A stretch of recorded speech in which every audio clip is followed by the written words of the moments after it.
It's going down like this, motherfucker.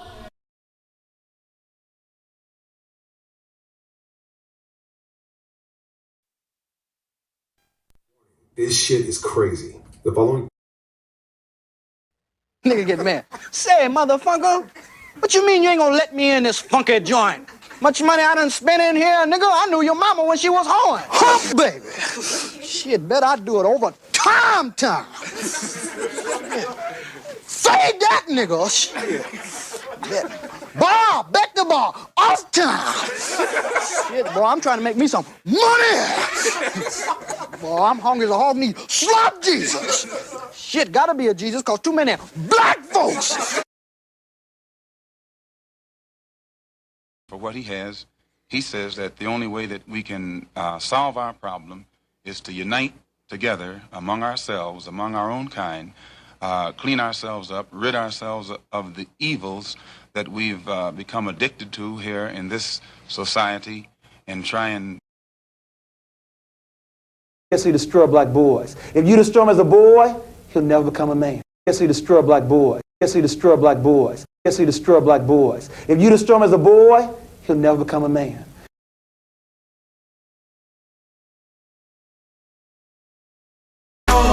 This ain't loud enough. I'm still trying. This ain't loud enough. I'm still trying. This ain't loud enough. I'm still trying. I just left a lot in this bitch. I'm finna hit the shop in this shit. Hey, where are the white women at? I'm trying to told you just with Herbie, man. No, her mind is fucked. God damn it, shit. Hey, where are the white women at? I'm trying to told you just with Herbie, man. No, her mind is fucked. God damn it, shit.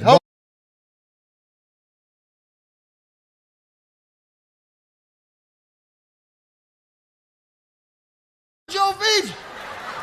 He looked down, seen her feet. The nigga went berserk, killed the monkey, threw the bat out the window, start kicking that bitch in the air. Say anyway, but I will.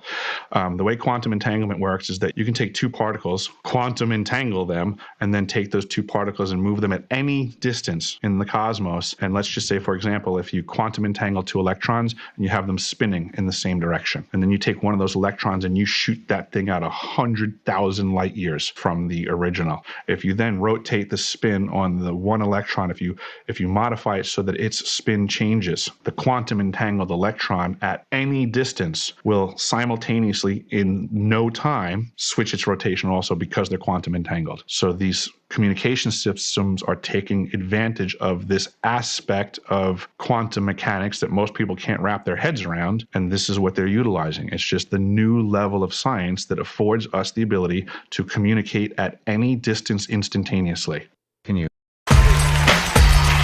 You don't understand. It's cool enough just being cool, like I am, chilling.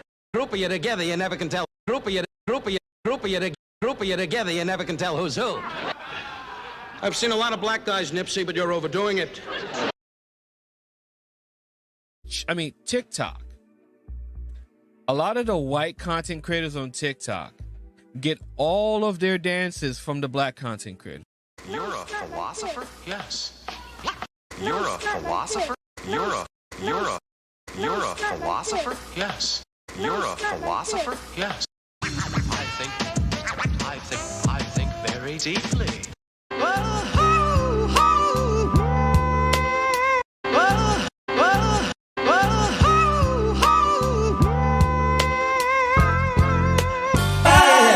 Dance with me. Oh yeah, everybody move.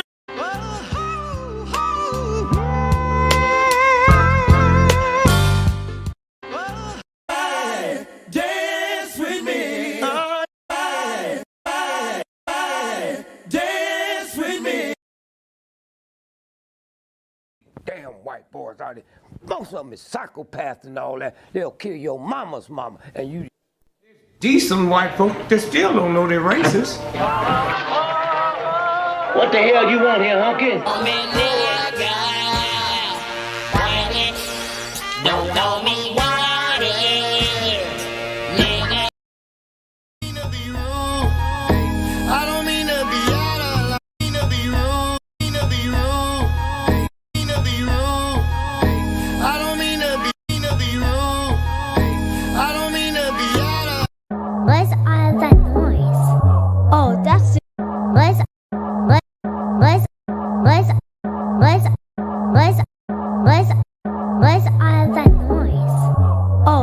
Who's that?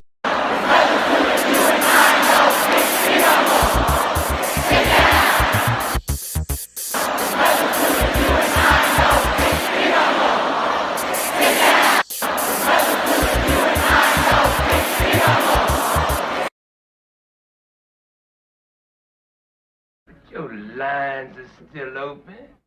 Oh shit, you can get it, nigga. You wanna get it? Come with baggage, just nice, Louis Vuitton. Ooh, I like that. Yeah, that was nice. I like that. Bitch niggas, hoe niggas, rich niggas, broke bitch. I told niggas this was on, yeah, right. Come with baggage, just nice, Louis Vuitton.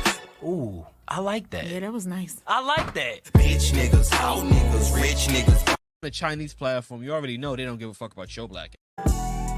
I think we OD. I think we OD. To my word, can't be my equal, I don't know what you heard. To my word, can't. That's the difference when you're my baby. That's how it is when you. Doing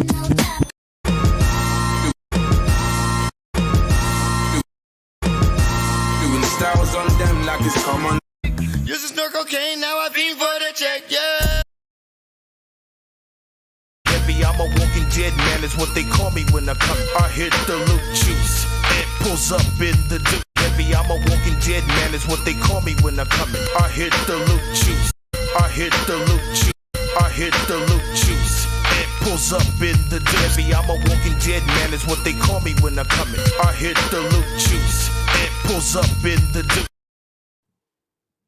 I guess you go to the history of European civilizations. 250 years is how long they last before they implode because of their greed, because of their violence, because of an inability to let others be, including themselves. If they didn't have brown and black people to hate, they would hate themselves. Nigga. Nigga.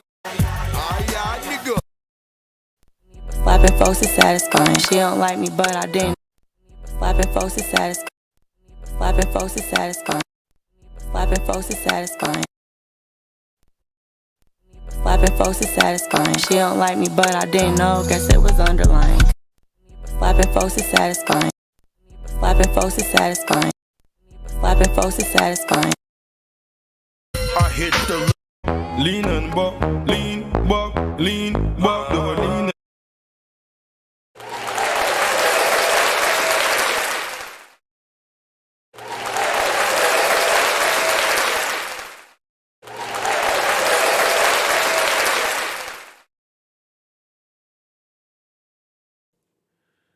To the east.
Greetings.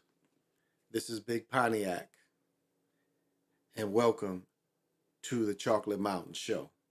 I am the holder of the infinite sacred ball game that was created by the Hero Twins, and I am that one and only Galactic Daddy-O, welcoming each and every one of you to my galactic patio that reaches from Minnesota to the universe. Well, good evening. Back for the debauchery hour. Well, let me get it going. I'm just drinking water tonight because I drank my 2 beers earlier, so pop them if you got them. Cheers. And I'm still on these gummies, so these herb gummies, so smoke them if you want them. We'll give a shout out to Acid, because you know I chew on these acid blindies.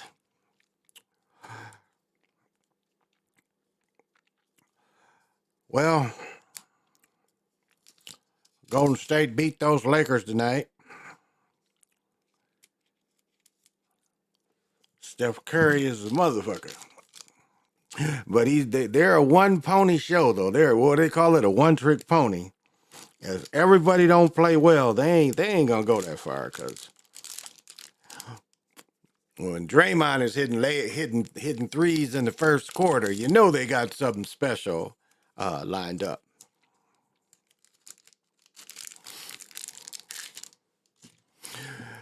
So, but I started watching. Anybody watch Airbender? I watched the Airbender. It kind of sucked. I like the air. I like the anime. Never read the manga, but the anime was cool. But I started watching that bullshit tonight.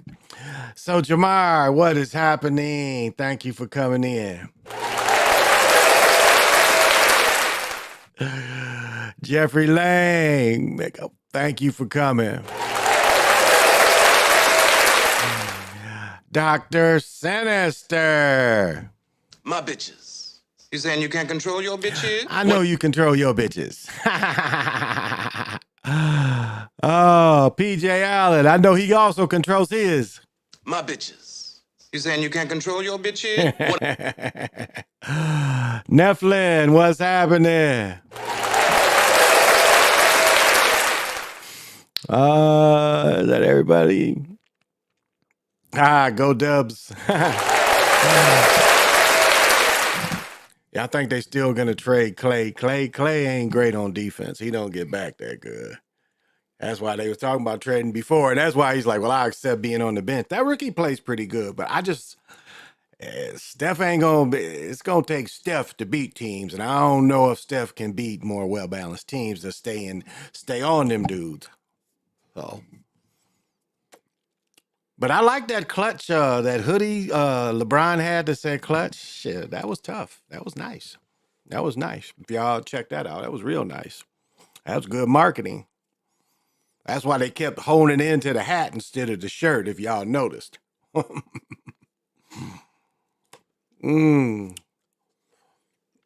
was the only game I saw tonight. My daughter had orchestra tonight, so it was interesting how well they played. I was quite surprised. You know, and I took terrible seats because my daughter plays the drums and shit, or percussion. So she's in the back. I sit in the front, and I already knew that when you sit in the front, you got to sit back a little bit to see them. So even all my pictures suck. Even the pictures I took kind of suck. But it was surprising how well all the children played. So I was like, you know, and it's like, well, we kind of had some devastation. Our couch didn't come. The truck broke down. But this is how it panned off. We was about to go get it, but we would have had to rent a truck, get my son, maybe get my other son too. So we got $50 off of them not bringing our truck, of what it would cost for them to bring it. So if I get a truck, it's going to cost me about now what they was charging me. So it's not bad. Now, so we'll get it sometime next week. I guess they're going to take this out of here, I think this weekend is what they said. They're supposed to take this apart, and then we'll flip everything around. So Saturday, I might be on, I might not be on, not sure. Depending how much, if they don't take this shit apart, then I'll be on. But if they take it on, it might take me a while to see what I'm going to do, you know. So. And my big picture, they want to take this downstairs. They want the magic to show downstairs, but I just love that picture because it shows you magic. I mean, it really does. It's right in your face. Here's 100 and some story building, and I think they said it took something like 100,000 men to build that building, and it was like less than 100 got killed, if I remember right. And again, it's like driving, and like I'm one of the few that talk about the energy that's behind and under that feeds off of driving. They can't let a lot of people get killed driving, or people won't drive. And that's the same way when they build them big buildings with no harnesses, No harnesses, no hard hats. And for the amount of people, now maybe they said 10,000, but I thought they said 100,000 people. I think they said, I'm pretty sure they said it took 100,000 people to build it. But maybe it was 10,000, but it's been a few years since I watched it. It's the Chrysler Building. But these entities want to be anchored there in New York on some of the most sacred granite in the country. And that granite runs all the way into, what's it called, down where they put Lee and stuff in them on that granite down. It runs all the way through there. But some of the strongest granite is up there. And that's why that's some of the most valuable property in the world is in New York City because of what it sits on. So, and you know, I've got granite all around me. You know, I've got a big boulder here at my foot because it's one of the highest vibrating stones, especially pink granite. That's why I keep pink granite all around me. So, oh, and so, yeah, that was my day today, anticipating getting this couch. So like took apart my hallway because we got cabinets and shit in the hallway, brought all that out and put it in front of my fireplace because where we bring the couch in, you know, it's got to be right there where all the cabinet is and stuff. So I had to move all that stuff. So that was kind of my day today.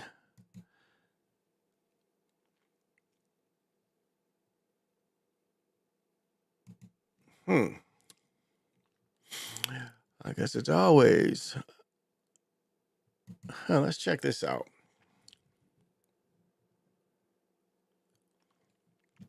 Oh, the movie. Okay, I was kind of tripping for a second. Hey, Max, 5 production. Thank you for joining me. How are you? Thank you for joining me. I appreciate you coming in. Yeah. I have to bring this over.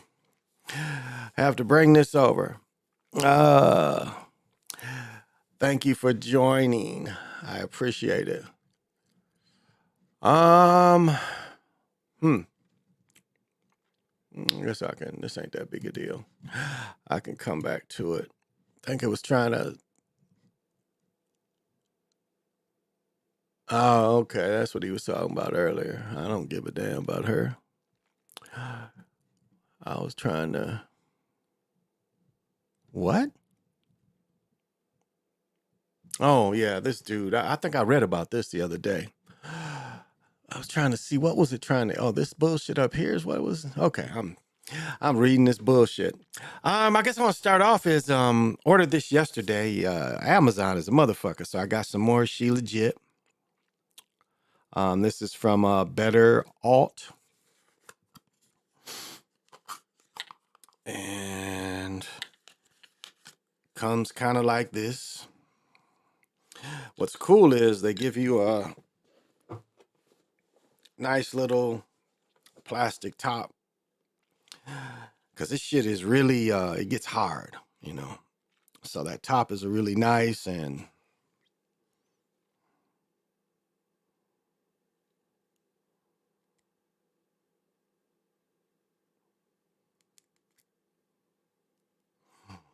that's what it looks like. And I like that it's a stopper because this stuff really will get hard. And what you really do is like this little spoon here, you just get the littlest little scoop. I put it in coffee. Now they say, you know, the best result is to eat it on an empty stomach or to you know, wait, take it and then eat later. But I don't know, for years I've been doing it the other way. I would eat and take it. Then they give you this card, which is kind of cool. And what the card says is that it is 79 fulvic acid. Now there's a water, black water, that water, I kind of think it's called black, and you know it's black water. That's what it's fulvic acid. It's She Legit is what is in it. That is what, you know, is in that particular water. And this comes from the Himalaya mountains. And this probably lasts me a month or so. but was inexpensive, and they was able to get it. Cause I got some stuff from Amazon, and I don't know what that shit was. It wasn't She Legit. It was like a little bit of She Legit, and they put real maple syrup. I did like a hint taste of real maple syrup. Cause this shit is like the bitterest of the bitters. Like I love dark chocolate. Like right now, I normally get about 72%, but I kind of mix it up. I get 86% or I get 72. And of course, the 72%, most people still would think it's bitter, but I can taste the difference in the sweetness of it. So,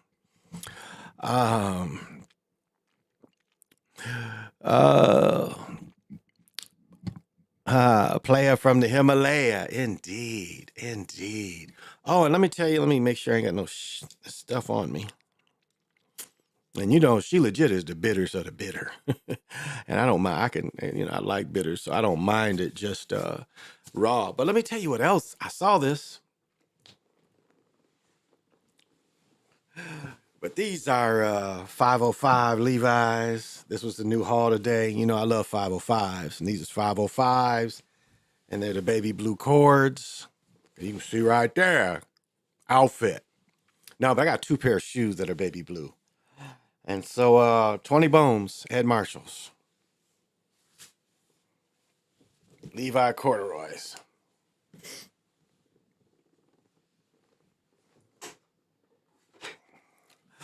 So that was another little haul I did today. I saw them and I was like, these are going to go on sale. So they didn't go much on sale. They was $29. I think I got them for $20. So I was like, I'll wait till they go on sale. Yeah. Well, I wonder who tonight, who are they settling up tonight? I don't even know who this dude is. Oscar-nominated visual effects artist. He died. The inventor and special effects artist who received an Oscar nomination for his work on Apollo 13 and 3 Techno Achievement Awards. I wonder if he worked on the other ones. It makes you wonder if he worked on the fake moon stuff.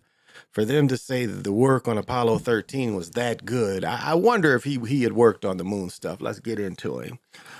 So he was 75. It doesn't say how he died. Also handle effects for films. Oh, Lethal Weapon, Fast and the Furious. Wow. 1941. That was John Belushi.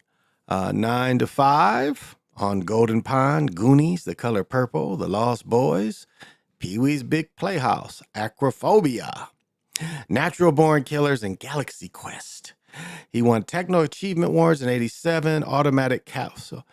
For an automatic capsule gun which stimulates bullets hits, it is known as the Sweeney gun. For an automatic capsule gun which simulates bullet hits and is known as the Sweeney gun. Okay, I've never heard of this. For a liquid synthetic air system which mixes liquid nitrogen and liquid oxygen to produce safe, breathable fog. Okay. And 2002 for the Mill Rig, an auto carrier camera platform for shooting car chases. Wow, I wonder if he patented all that.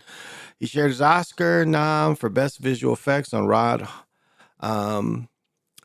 Hollert's, Michael Leslie Achievement Honors for Lulu. Okay, I don't know what that is. Sweeney, let's see if he had any work in Apollo. It doesn't look like it.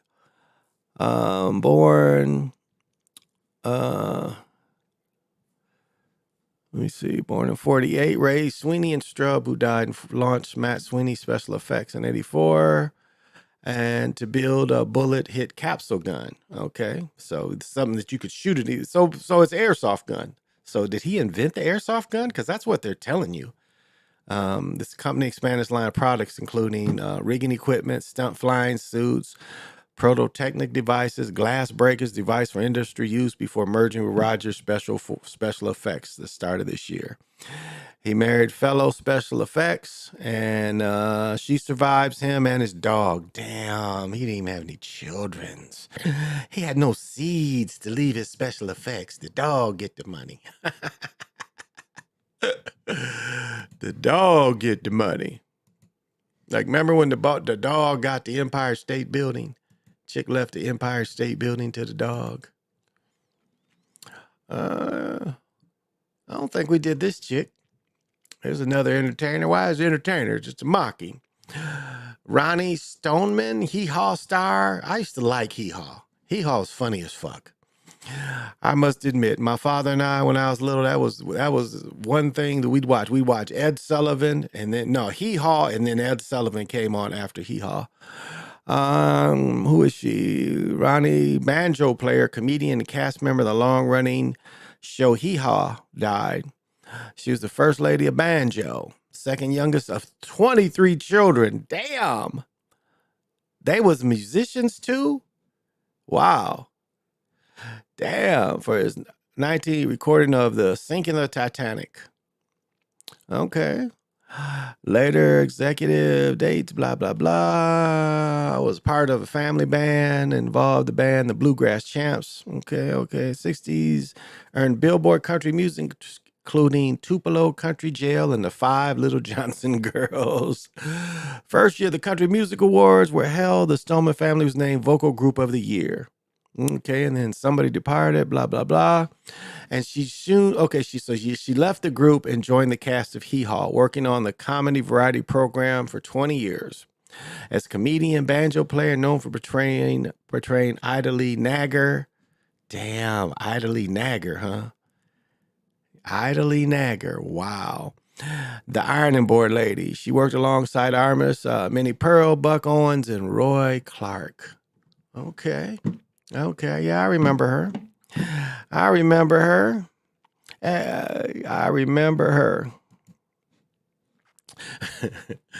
I remember this chick. So, they try to show us that famous people die every day. It ain't just during the Super Bowl and awards. I think I did her. All the other day. But people die every day, and people are born. It's a chart you can get where you can see the amount of people that die and the people that are born every day, and it's surprising. And that was the kind of thing. And how do I want to say this? The people in charge hated seeing those charts during 1920. During 20, they didn't like people showing them charts of the life and the deaths. So, so somebody name, and he has a barnacle, I believe you call it.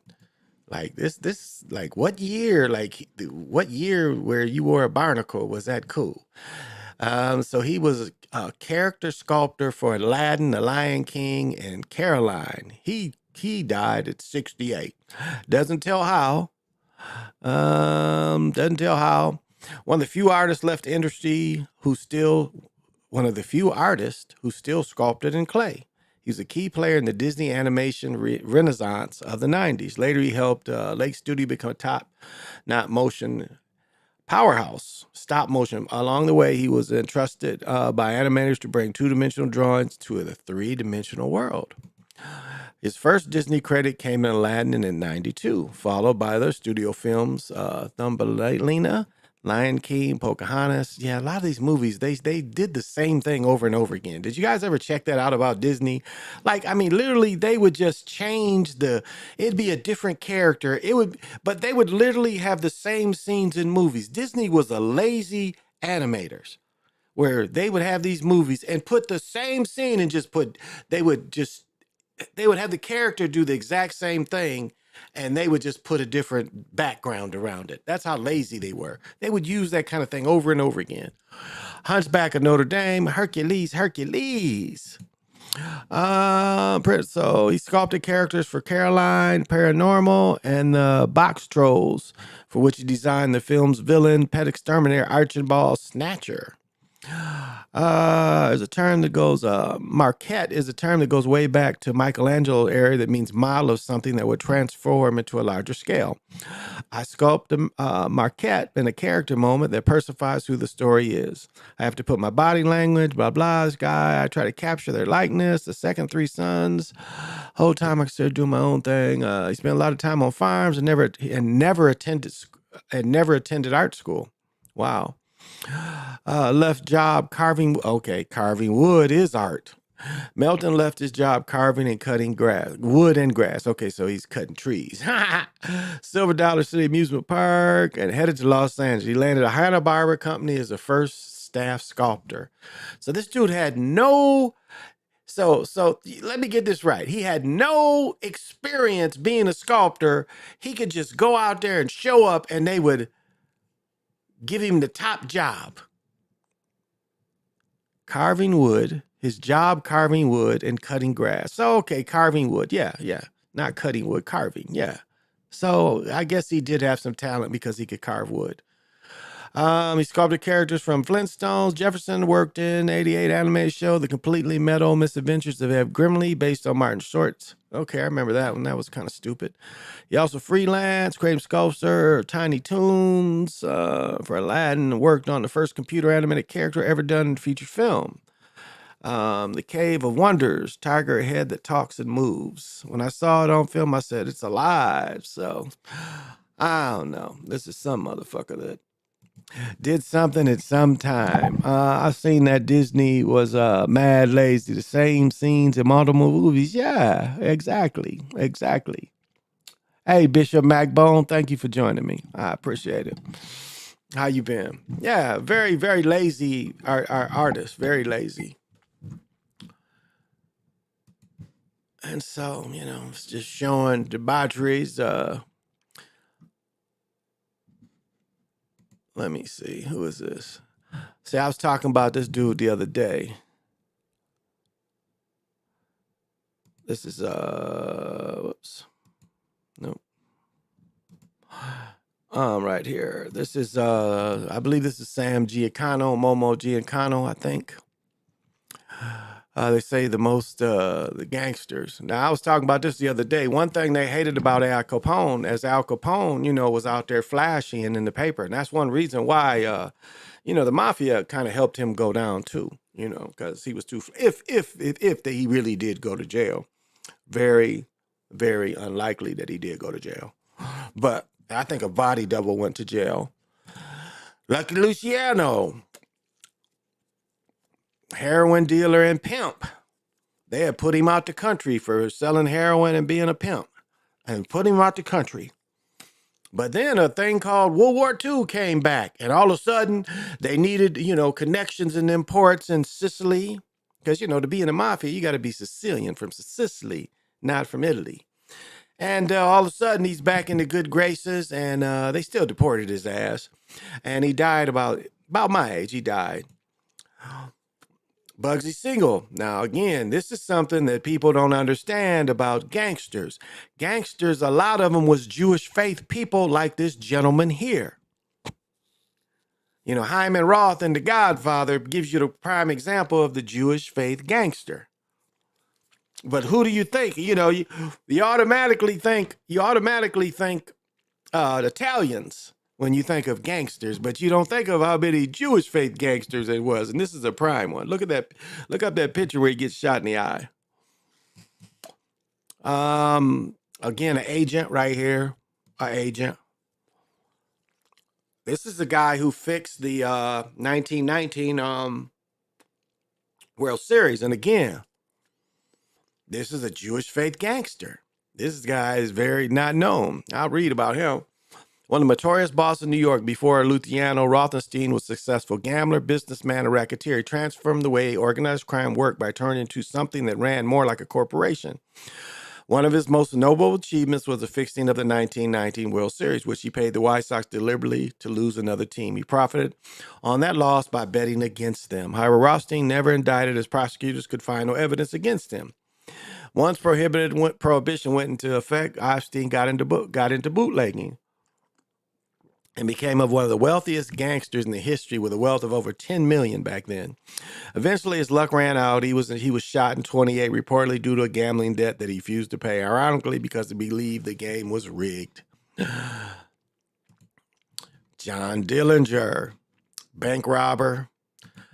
Sonny, I saw their car they got killed in. I said Sonny and Cher, Bonnie Parker and Clyde Barrow. And like Dillinger was such a guy. He created. This is how stupid they was. He created a gun. It looked like a gun in jail, and that's how he escaped. And then he was assassinated on the street, and he got literally gunned down. You know, I mean, it's supposed to be illegal to gun a guy down the way they did, but he got gunned down in the streets, and I think in Chicago or Evanston, Illinois. Again, Bonnie and Clyde. Why are they so famous? You wouldn't think they should be famous. Whitey Bulger, you know, FBI informant. Jesse James, trained bank robber, Confederate. I mean, kind of a nasty Confederate.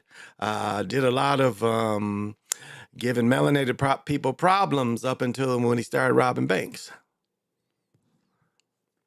This is one of the guys that got away. Never went to jail.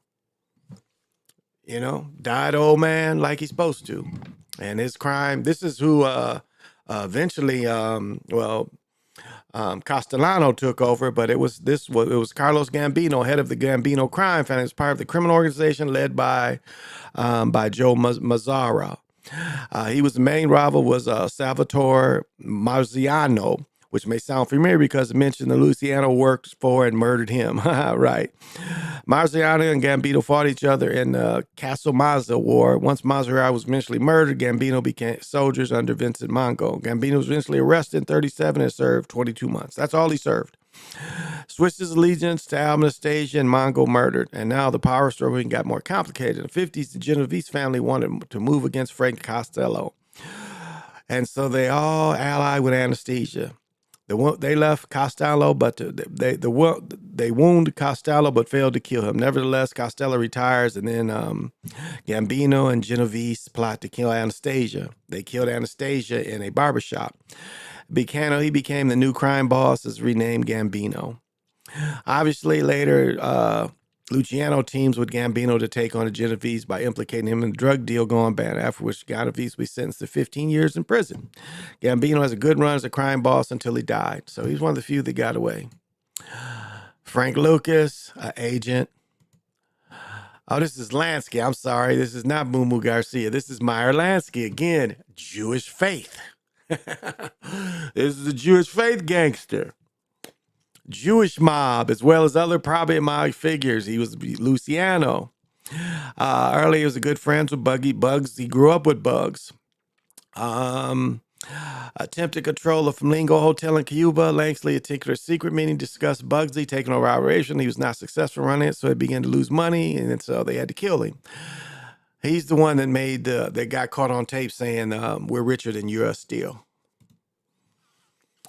And this old dude, it's Chicago Mafia. I think Antonio Slorento. I think his name was Fat Tony. Was involved in gambling, loan sharking, protection racket, and other criminal activities. And he controlled one of the largest number rackets in New York. This caught the attention of the FBI, which claimed he was pulling in $1 million annually from his loan shark network. In 1978, he was sent to federal prison for 6 months for illegal gambling and tax evasion. A couple years later, being released, he suffered a stroke. Okay, so who's next? Henry Hill, a snitch. John Gambino, we know who he is. Mickey Cohen was a L.A. gangster. If you guys out in the West, he was a L.A. gangster. Yep. He was in a crib that got blown up. I think he survived. Joe Massera again. We got old mafia boss. Frank Castellano. He was the one that he got shot in the head and the bullet bounced off his head and didn't kill him. And he didn't tell. And he kind of gave the power up after they tried to kill him. He kind of gave the power up. Johnny Torrio, Chicago gangster. So, Lorenzo, what's happening?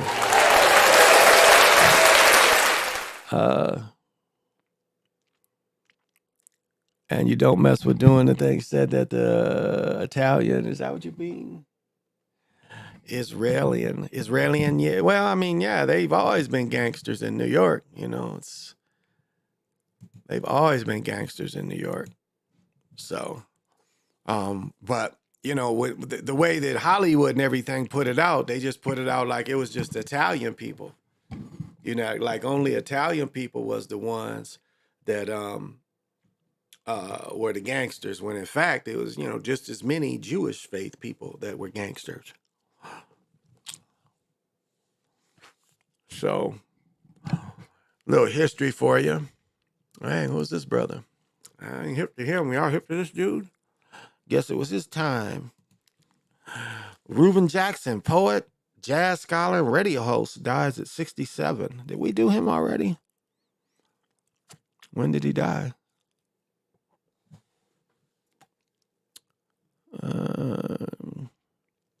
Yeah, maybe we did him. I don't know. Maybe not. Why would they be showing it again? When is the story? 5 hours ago? Who found fused words and music and Washington poet. Oh, he suffered a stroke 2 weeks ago. Shortly after he finished hosting a 3-hour jazz show. Wow. The night before he performed a poetry reading. Wow, he did all that and then had a stroke the next day. That's sad. Often he'd be fairly critical and he was just on top of the world before falling ill. A self-described introvert who likes to talk a lot, Mr. Jackson was a prominent but paradoxical figure in the district art scene. With a shy, soft-spoken demeanor that he would cast off like a cloak, revealing the easygoing charm in interactions, audience, poetry reading, and students. He taught workshops at the Writers Center in Bethesda, music lectures. Everywhere out of his mouth was blah, blah, blah. So, Reuben Jackson. Okay. He published 2 collections, Fingering the Keys, 2 selections named songs. 2 of its sections were named for songs by Jimi Hendrix and the Bee Gees. Okay. Oh, maybe this is Littlest poem. And where do you parent summer, she asked. Him, the front porch, he replied. For the Trayvon Martin poem, a tribute to black teenager. Let's see. Instead of sleeping, I want to walk with him from the store. No Skittles, thank you. We do not talk much. Sneakers crossing the courtyard. Humid southern night. We shake hands and hug. Ancient stoic tenderness. I nod to the moon. I am so old school. I hang till the latch clicks. An unloaded gun. The poem was widely anti-apologized. Mr. Jackson mixed feelings about his success. Okay, so if you knew about that, motherfucker, there you go. Let me start by saying RLP to AIDS activists. Yeah, I talked about that the other night. I brought her up the other night. Or last night. Maybe I brought her up last night. But yeah, I saw that she passed too. I did check that out. And I've been tripping all day about this Adrian Peterson thing because he trying to say he about to sue people and it ain't true. But I don't know. Y'all. A lot of that stuff all said Adrian Peterson. And we saw all that junk we looked at yesterday. We looked at last night. All that junk was from Adrian Peterson. So I don't know, y'all. Hard to call it.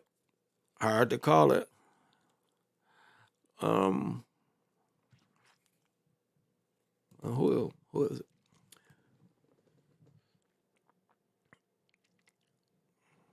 Who is this?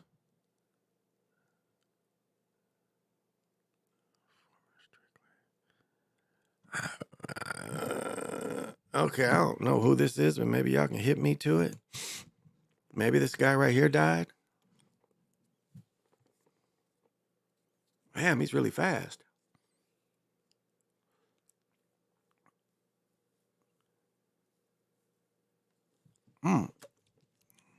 Damn.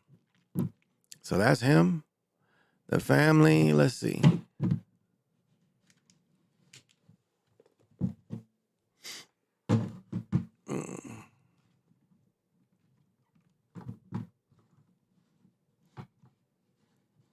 Oh. Okay. What is the family of former? So it must be him. He must be the one. Great British. Okay. For our point of love for the celebration of family of former Strictly Come Dancing Robin Windsor. Thank for our point of love. He joined in 2010 in 4 series. He was forced to step down, being left paralyzed due to a slipped disc. Damn. Included. Okay, so this guy is he's from overseas, so we wouldn't know who he is. All that junk was crazy. East Coast sales rap was a counteract to West Coast gangsters G-Funk rap. That's a good point. Kinda, yeah, and it's funny, people taking all those Italian names and stuff, it's that's what's interesting is taking, and then some of these dudes, it's like, I don't know, like, why would you want to take the Italian names? So, but again, you had a bunch of rap niggas in the 90s talking about they love the come up of Scarface, which showed nothing but an agent. So, all that junk was crazy. Who is that Aunt Jemima looking? I don't know. I don't know who this sister is. Am I still on it? Oh. And we're still getting all the Vivo commercials. Let's see if they showing her again. But he danced in. This is some bullshit they had going in Britain. Oh, I can turn back. Okay. Y'all want to see the big lady again? Okay. He ain't talking about her. He talking about this chick right here. Look how fast he going. Look at her. Damn. She looked like a chocolate gumdrop. Well, that's another dude that drank from the beast's cup, so the beast took him out. And what does it matter? What's, the date? It's got something to do with it. I was watching some brothers and they were saying, the way they're, I read about this yesterday. I read about this guy. Let's touch him again. This dude, man, I don't know if y'all ever saw what this dude did. We talked about him yesterday, but Jade Archett, X Games. This dude, man, this dude could do, I think it was the triple in the air. Like, I wonder if they show this. No, they don't show it. Damn, this dude. Let me see. I wonder if I could find that. But man, this dude right here, he could do a triple. The first time I watched him where he could do the triple backflip right there. Man, but he crashed while practicing the same trick at his hometown. So he's practicing something that is not very many people can do, but that I watched him do that. That is not an easy thing to flip 3 times with that bike and get all the momentum. And that's why they said killed him. I mean, because it's something just practicing can kill you. So sorry to hear that the young man, but he died the way he loved, He did. There's nothing wrong with dying doing what you love.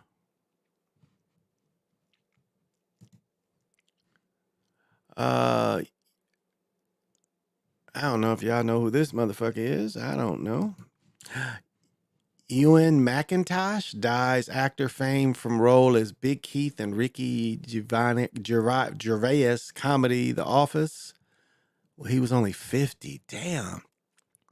And the BBC. Okay, we wouldn't know who he was. How did he die? How do you die at 50? Doesn't tell. Okay, so we wouldn't know his office. We wouldn't know his office. But I was saying, like just think of all the numbers. They retired all these people's numbers, and then what would people wear one day if all the numbers is retired? And I still have not found the book that had a dude. His number was 1A. It was football. He didn't have no face mask. It was that old of football, but it was like a major college, and his number was 1A. And I've lost that book. I thought when I bought this other college book, it was it, but it wasn't in there. It was another one I have. Oh, and the weather, again, the weather was beautiful today, baby. Beautiful. Beautiful today. Shit, we about to have a 60-degree day. What's it going to be today? So today not going to get as warm as it's been. Today's only going to be a high of 35, which is cool, you know. It's going to get really cool this evening. Looks like. Oh. But for this part of the country, buddy, we love it. Ain't no snow. All the snow melted. And look at Monday. Monday, it might get 60. So it's going to, like, if you look at today, it's 32 right now. Now it says it's going to get down to, let me see, down to 18. But, well, let's follow. And that's going to be tomorrow. Yeah, so it's going to get cooler as it goes on. You know, it's going to get cooler as it goes on. So good. I might be able to wear one of my bigger coats. Wear my fur coat tomorrow. It ain't been cold enough to wear it.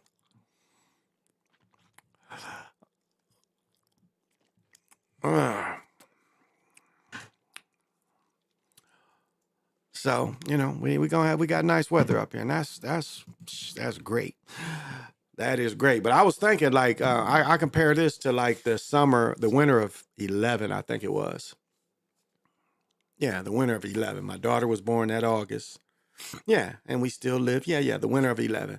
And I remember that summer, though. That summer, we had 5, almost 6 weeks of hundreds in a row. Every day.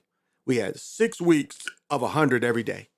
That the summer of 12, we had like 6 weeks of 100 every day. I mean, it was like my air bill was crazy air condition bill. So I don't know if that's going to happen this year, but I remember we had that mild winter. That's what happened.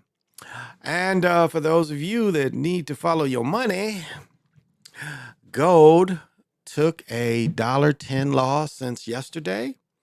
It is at still over 2,000. So it is still over 2,000. So you lost $1, but the past 3 months it's been up 36%. So you lost $1.10, but you're still over 2,000. So again, your gold is worth more. As you see, Bitcoin is at 51. And these are just the top doing ones. Ethereum is at 29. Now, not long ago we saw this Ethereum, and this is on a downward spiral, but we actually saw this at 27. It's lower, so it's cheaper to buy in. What is the dollar today? And I just show this stuff because you guys should be following this stuff. You guys are working people. Most of you that are listening to me work. And if you got 401k, you got to know where this stuff is going. You just don't say, well, what do you think? Ask everybody, what do you think? No, you got to be financially responsible, intelligent enough to know how to invest your 401k money. Just like if you want a Roth, you can get a gold Roth where you can invest it with gold. So, whoops.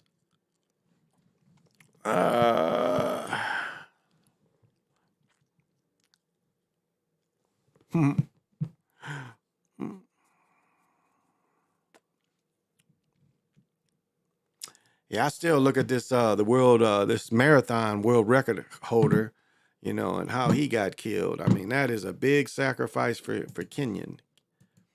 This guy, I mean, look, yeah, his eyes are really red there, but this guy to get murdered before the Olympics, I mean, that's a hell of a sacrifice. And I think he was killed within the Super Bowl. Said some people visited him, and then, a month later, he gets hit and killed, Hey, James, what's happening? He got a little taste. Houston Rockets basketball player died. Oh, okay. Oh yeah, I talked about that. Robert Reed. Yep, I talked about that last night. I showed Robert Reed last night. Yep. I sure did, Robert Reed.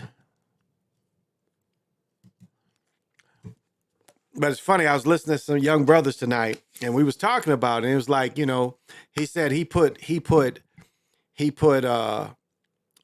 LeBron above Kareem because they did, their top players, and he put LeBron above Kareem because LeBron could shoot. And what I was telling them is how, like, no, Kareem didn't shoot 3-point shots, but like if you look at the 70, I think it's the 74 playoff game 7, where Kareem wins it in the corner, that's a shot.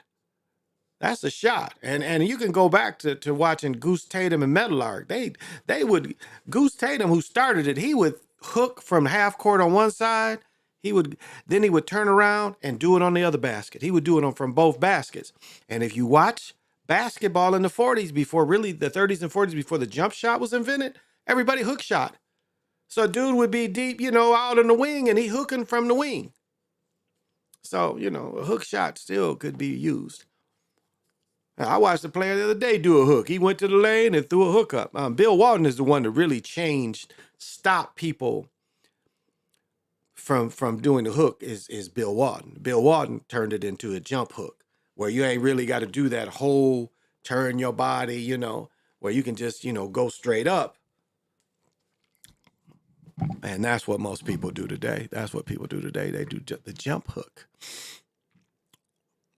Here's a question for everybody. One of my cousins hit me up. He sent me a note, and he was like, "Is there a test you can do to tell if it's real gold if you use bleach?" I said, "If somebody's offering to say that's to proving how it's real," I said, "Don't believe them."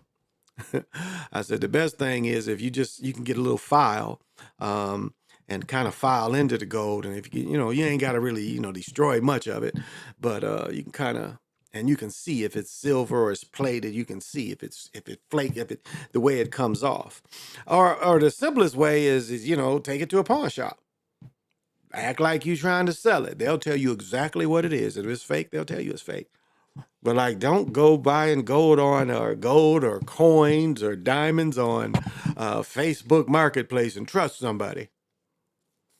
I mean, that's a stupid way to do things. If you trust that, that's asking to get scammed. That is just totally asking to get scammed. So,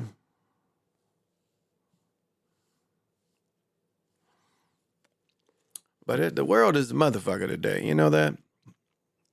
It is so much shit that they want to put in front of us, all the distraction, constant war. Our fleets are constantly attacking somebody. They claim they're being attacked. And so this is going to be a very interesting year, to say the least. And I think we all should be aware, extremely aware, of the daily events and not pay so close attention to distractions. And again, distractions come a lot of different ways. The news will bombard us with distractions. They'll just bombard us with distractions. I mean, a simple little thing, how they got the world. If they want the world to talk about something, they don't know how to do it. They put Cat Williams on there, and look at how many of y'all had to analyze Cat and Shay Shay. That's all y'all was thinking about. Some of y'all dedicated 2-3 days of shows breaking down what they did. So again, this distract you. Now you say distract you from what? Well, I mean, the war is going on, and a lot of people was paying attention and not liking what them peoples was doing over there. So that's one thing. It's like you especially melanated people, we will forget about some melanated people in a minute. And that's us melanated people, we'll forget about other melanated people in a minute. They show us a story about entertainers. We'll be like, well, Palestine, no, we're talking about Shay Shay and Cat. That's what distraction means. Distraction, really, what it means is, and this is how it's broken down, it's something that can stop you from being a critical thinker.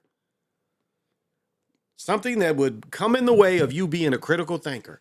When you should be a critical thinker, but you're not, because you're thinking about something else that don't really matter. But yet again, And I know reporters need to report.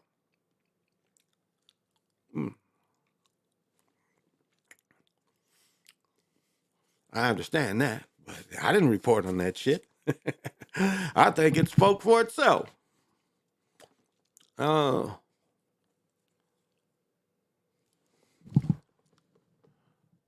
Oh yeah, I caught this the other day. Sanders splashes cash at the Colorado Buffalo and breaks a record. Head coach has made sure his crew are eating good as he breaks the bank to pay his assistant coaches. Now they're going to tell us how much. The teams will earn the highest combined salaries in the history of University of Colorado. That's okay. That's not saying a lot. That's really not saying a lot. Keep them happy and focused on the job they ever took after a disappointing 4-8 season that began with a 3-0 record. Sanders introduced new coordinators. He also did so. He gave Pat Shermer. Wow. He recruited Robert Livingston. Record as the highest salary for assistant coach in 25. So he almost gave him $1 million. So this year he gives him $800,000.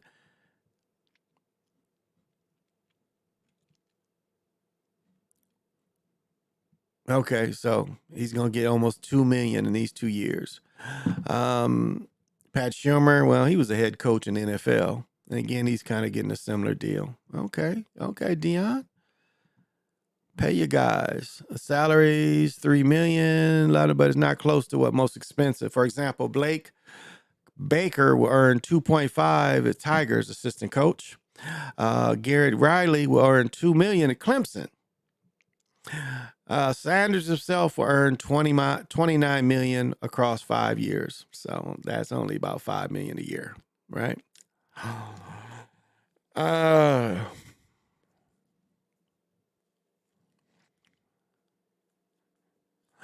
So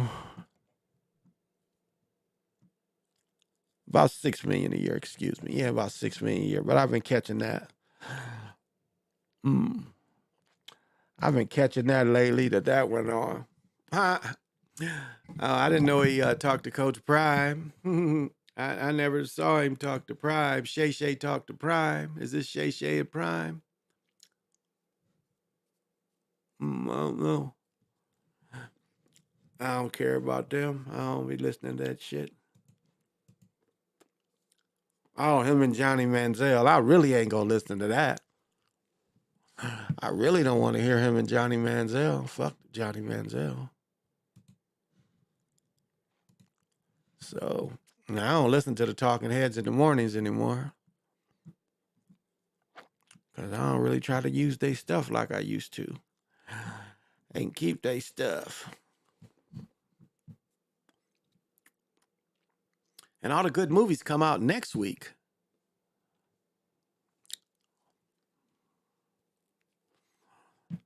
I guess some people ain't hip and ain't happy about King statue. You know, I guess the Europeans feel that disgusting, vandalizing the Denver Park Black History Month monument honoring King, and you can see how they kind of damaged it right there. Where's it at? Up here, right here. To the Dr. Martin Luther King Jr. Memorial was discovered this morning. This is just part of that damage. We talked to the president of the Dr. Martin Luther King Jr. Holiday Commission about what happened here. The Dr. Martin Luther King Jr. Memorial in Denver City Park often evokes emotion for those who see it. But on She crying? Why is she crying? this day, It's just sad. It's just really sad, you know, like people are still doing things like this. the tears for Leslie Howard. Well, this is called retaliation because, you know, they did tear all those cracker statues down, you know, all those Southern crackers that was Confederates. And the one that I never thought they'd tear down was the Albert Pike statue. They did tear all those down. So you can kind of see Black History Month. And, you know, it's always the poor Europeans that do stuff like that. Now, But okay, tell us, sister. Stem from the pain of learning parts of this memorial were ripped out. I thought it was gonna be graffiti or something, you know? Leslie says unfortunately vandalism has happened here before, but this time I don't know what we're gonna do to fix this. is different. The monument, as you walk around it, it tells a story. Dr. Vern L. Howard, Leslie's father, and the head of Colorado's Dr. King Holiday Commission, surveys the damage. I was the project manager, and this was like attacking one of my children. In 2001, Howard brought Denver's first black First Lady, Wilma. Now, wow, this is Gandhi.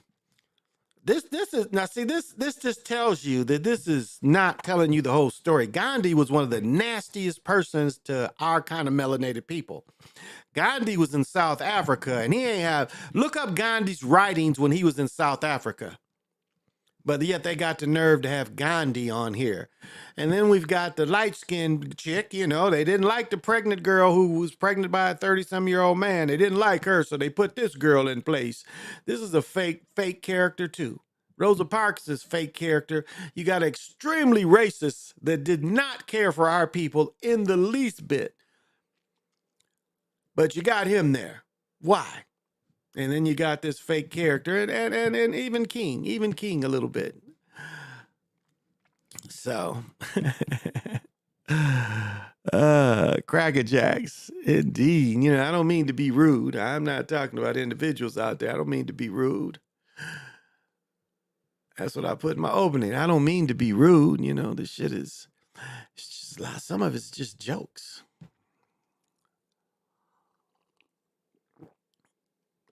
Now, what is this? Portland woman wanted in husband's murder found dead.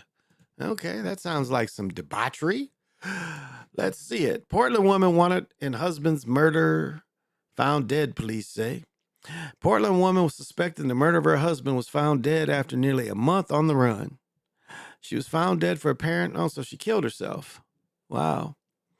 Was wanted in connection with the murder of her husband, a 37-year-old. Okay. Pierce was found dead in the Lentz neighborhood, spotted at home, blah, blah, blah. So she killed her husband, and she was on the run, and okay, that was her husband. Dang, don't look like he really deserved to be killed. And found dead under suspicious circumstances. Later revealed the person suffered a gunshot wound, and his death was determined the result of a homicide. Wow. Yeah, the world is tough all over.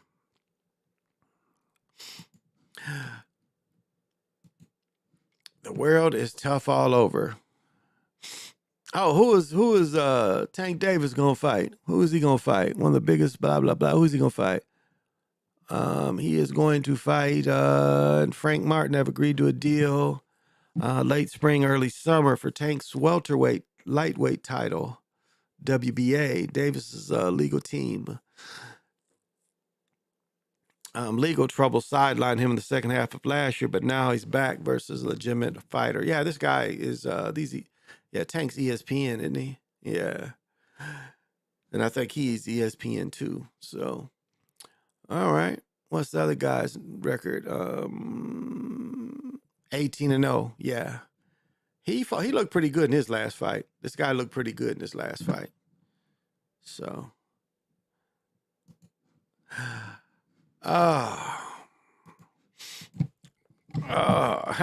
Cracker Jacks. Yeah. So I don't mean to be rude. It's just comedy. It's just jokes. It's just observations. That's all it is. It's just observations. Oh, that's all. Rosa was paid. Opposition, everybody was tripping when they found out a white man took care of her until she died. Exactly. She was not who she said she was. She was made the face because she was pretty and light-skinned. It was colorism. Straight up colorism. They already had the case going on. You know, the case was already on and going. They was already boycotting, you know, because of damn, didn't we do this? Damn, man arrested. Look at this bullshit. Man arrested over murder of LA model found stuffed inside a refrigerator in a high. This is here? A Minnesota man has been arrested. Okay, he's Somalian. 5 months after a model was found stuffed in a fridge in Los Angeles. Was murdered inside her apartment last September. Was found with her wrists and ankles bound and a gag around her face. Her cause of death was labeled autopsy, homicide, violence. Magnus Danielle Murphy, who was on probation for federal narcotics offense, was taken into custody. He is the suspect of her. He waived extradition and will be transported back to face charges. It's not clear. It will let investigators connect Mr. with the crime. Wow. Body was discovered. Officers wedged inside the refrigerator. Damn. That is some cold shit. The horrific details seem to not end there.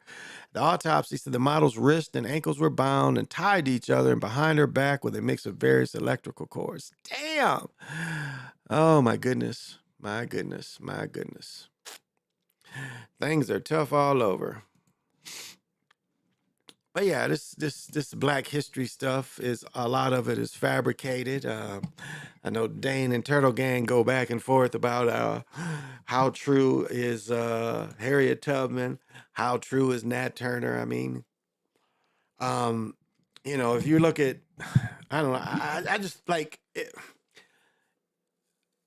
and it even makes you wonder about Denmark Vesey. I mean, if everything you study about Denmark Vesey and his revolt, it probably was a little bit of weather warfare. It was probably these Europeans going back in time too and causing the weather warfare. That's what it appears. It appears like Europeans have some kind of way went back in time, and that's why things the way they are. Where you have the minority of people controlling the majority of the world of people. And but I mean they make money off everybody. Okay, here he goes. This is what he's Adrian Peterson says he's not selling his trophies. Okay, he ain't saying nothing about his clothes. Statement, he told auction company to avoid selling his personal items. The former Minister of Vargas said in a statement that he told the auction company to avoid selling his personal items. Clothes, you can't get any more personal than clothes, Adrian, and we saw all of it. Farmer says he's not selling his memorabilia, including his trophy, despite a estate sale. Okay, he says having a estate sale. Said in a video clip, an estate sale company without my authorization included some of my trophies in a sale, despite clear instructions not to. Okay, that's it. That's it. Numerous trophy, as late Thursday morning, numerous trophy and collector's items were still listed up for bid. Wow. Well, we'll see. He messed up some money. How do you mess up $100 million? I don't care how much child support you pay. How don't you, invest enough? And he's got pension, but I don't think he can get his pension until he gets 50. All right, maybe older. I'm not sure how old you got to be to get pension. But I was just saying, Black history is not, not what they told us. And it's like, even Europeans trying to say that they don't owe for slavery, but definitely for Jim Crow. And because Jim Crow, we can tie real people and real families that benefited from Jim Crow. And, you can just go through a sweeping of the South and you can see, the records are still there that the people that benefited from Jim Crow. That's where, if there's any reparations, because it was apartheid. Jim Crow was apartheid, legalized through the highest courts. And again, so that means this country is responsible for the condition of apartheid that they put people in. And I mean, really, it was throwaway people, especially after the Civil War. And it really, they were forced then to document everybody they locked up. But before then, the people were quarter, 50 cent. They was getting fines of $1, $2 back then, having to go spend damn near a year, and then you might get killed, might die in that jail in a year. So.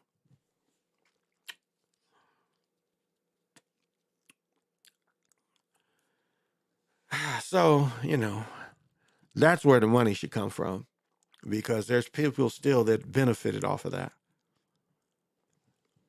And, I think the Supreme Court, and all these state courts that allowed it, you can get into these sheriff departments that allowed it. So these sheriff's departments still exist.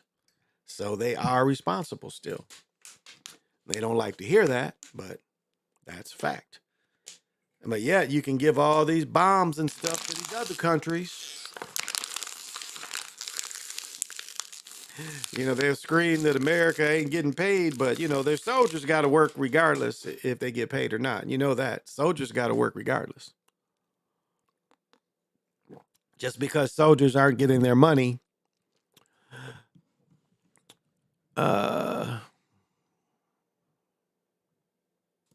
wow. This seems, oof. Let's read this. Cystic fibrosis patient receives third set of lungs after begging doc to take her case. I always told her that 2 was it. 26 with cystic fibrosis successfully received her third pair of donor lungs after begging her doctor and give her another shot at life, whose own lungs were damaged beyond repair by the genetic disorder. As a teen, was devastated to learn that her second transplant was rejected in April of 23. I've always had 2 lungs, and by September was at 14 capacity. Then it dropped to 8, and after she caught the flu. Wow, I thought I was dying, she said. Wow. So she still got to have oxygen. That's oxygen right there. Stevenson overcame the flu when she got her second transplant before routine hours. Wow. Just think, they can keep her lungs beating until they get them new lungs in there. That's amazing. But before it could be found, she was forced to use oxygen tank and suffered from severe fatigue and lost appetite. Her body continued to reject her transplant. Despite her frail condition, went through a dozen cardiotherapies, which included walking, biking. As lung candidate must be in good shape before the transplant. Wow, look how swollen she is here. Look how swole she became. She required 23, got her name on the transplant list, was able to convince the transplant committee to accept her. Just 17 was officially added to. So more than a month passed, new, and finally on 31st, she received available set of lungs. Wow, that's a big difference. All that swellness kind of went down. Wow. Heading to the doctors, a third chance, but would still have to look up the lungs with their naked eye to see if they thought they were suitable. Wow. With surgery, doctors discovered that transplant amount of scar tissue and bleeding from her previous was forced to go back. Oh, my goodness. Okay, I can't take anymore. Whew. That is rough.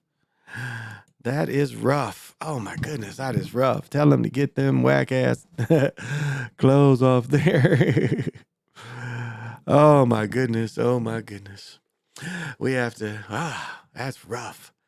Yeah, my cousin, he could have got a lung transplant, but he decided he would rather, his brother passed, and he told me, and it's funny when you talk to someone and you don't realize that they're telling you goodbye when you talk to them.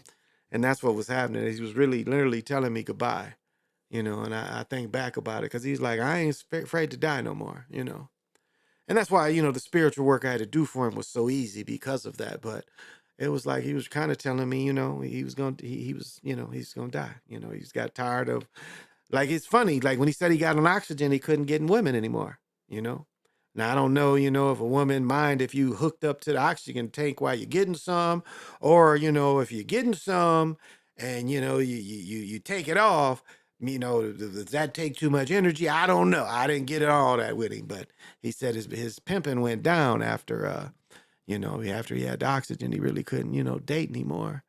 And so that, and this is what somebody mentioned about her. I talked about her last night. It was a picture of her in Magic. But yeah, I talked about her last night. But yep. They say that, I don't know if it's true or not, but they say Alicia Keys was born with HIV. That her mother gave it to her and that she lives with it. defeats Tommy Fury in boxing match. Okay, who cares? Who cares?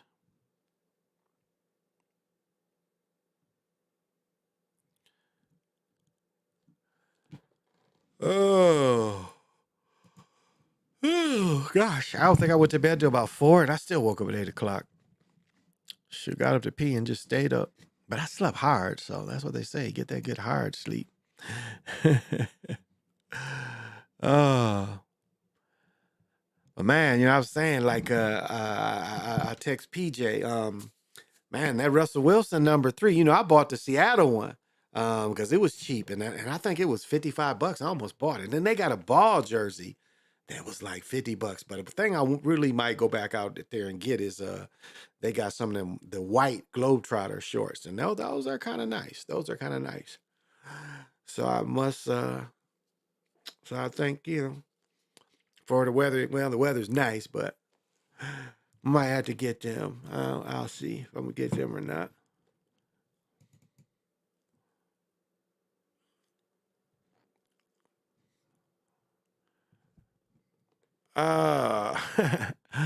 Is it more?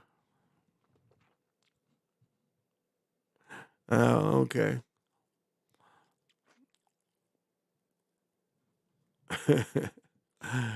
Oh. Damn, what is this? Man, the world is crazy, y'all. It's a lot of debauchery. It's a lot of debauchery that people do.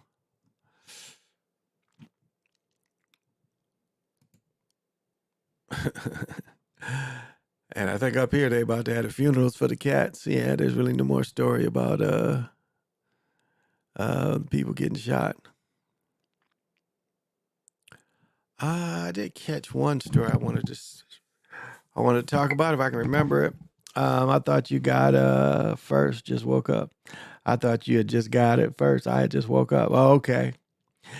Yeah, I was gonna get it. It was nice. It's interesting though. I'm gonna tell you this. Jerseys are small now. Most of the jerseys you get are small jerseys. That's like that jersey, Seattle, and the same way with the Denver jersey. And I would buy it. I just like jerseys. I got to get a Seattle hat and a Denver hat. I just like jerseys. And it's a low number, and I always thought, any low number looks good. Just with outfit, and it's like it's lighter material. It's not like my old jerseys are. It's like this. I mean, it's really like this. Light material like this that you could wear in the summertime.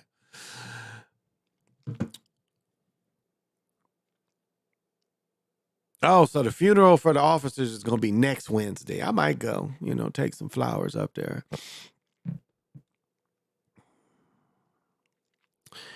Yeah, there.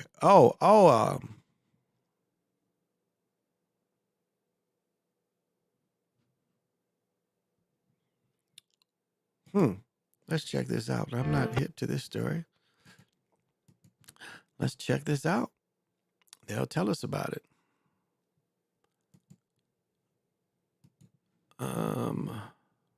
Mars. Well, now you could get that chance. Kind of, because NASA is looking for 4 volunteers to spend a year living and working inside a Mars simulator. So we got 4 people right here.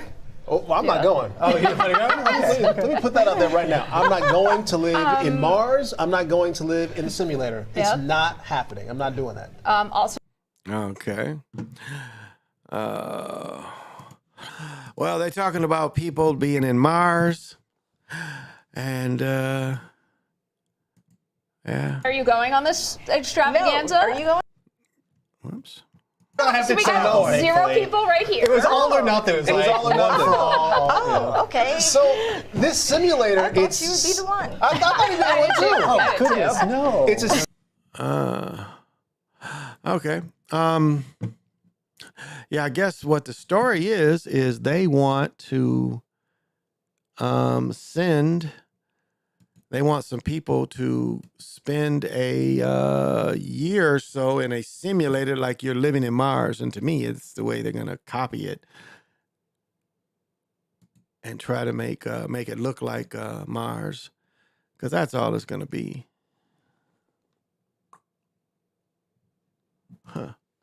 That's all it's going to be. It's going to be some kind of a simulator. It's not going to be anything real. So, yeah. Woo. So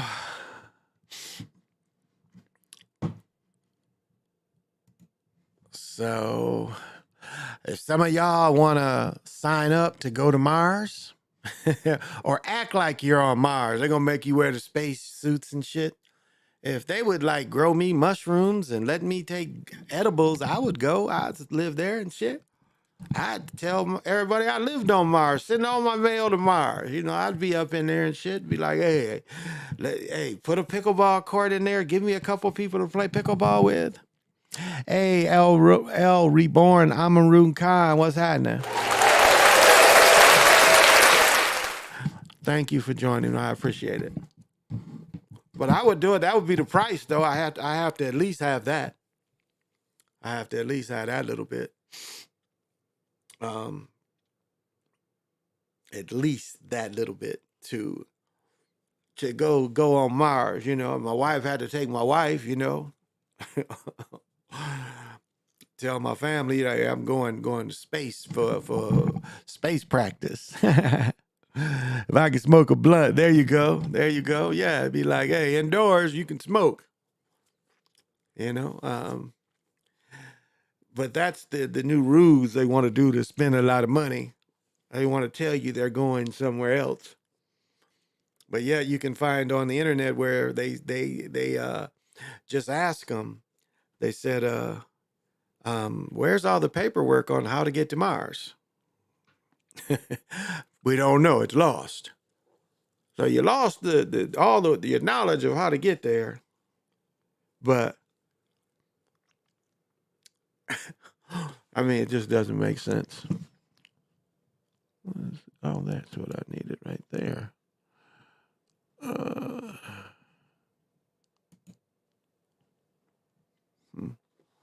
Okay.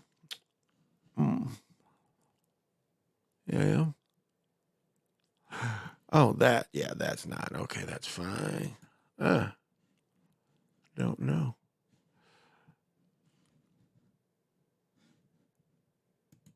Okay, I just gotta fuck with it, I guess.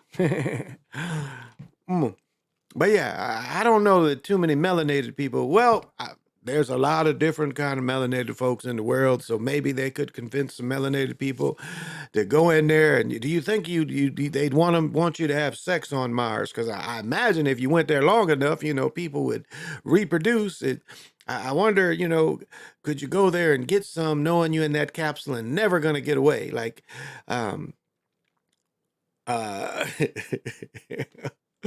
so, you know, what do you guys think? Do you guys think, you know, and there's probably cameras everywhere. It'd be like, hey, I'll have sex in the little colony, but don't, you know, record me having sex in the colony. And, you know, they would have to have, you know, to know that you're okay. I think they would still kind of have to have cameras everywhere. Because if you was in your little tube or whatever you got to live in, you know. And it wouldn't be any different than like the stuff they tell you about the space station. You know, it ain't too many brothers around the world. Like, what is it about melanated people that we can't go to the space station? And it'd be like Indians or somebody from China or something, but they just don't get a brother off the street and like, hey, do you want to go live in the space station? Just to see how a regular person would do it without real training. Just get some, like, this is what you should do.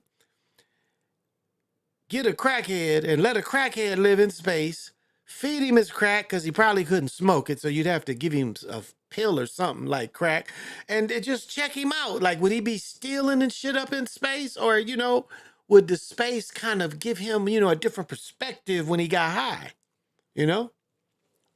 Because, you know, or could he get high because he was in space? You know, that might blow his high because he's like, man, I'm trying to get high, but I'm in space, so I'm already high, so why am I trying to get higher? And that might be a way to, you know, cure crack or whatever.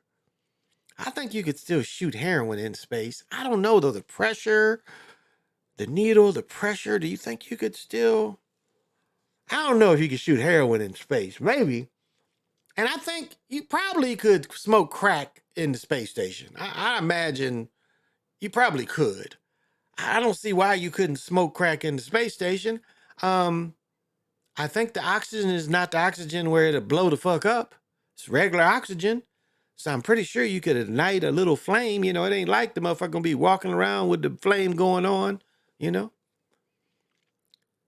And you would have your little bungalow and, you know, you just, like, you could smoke crack while you was just floating in, you know, non-oxygen and shit.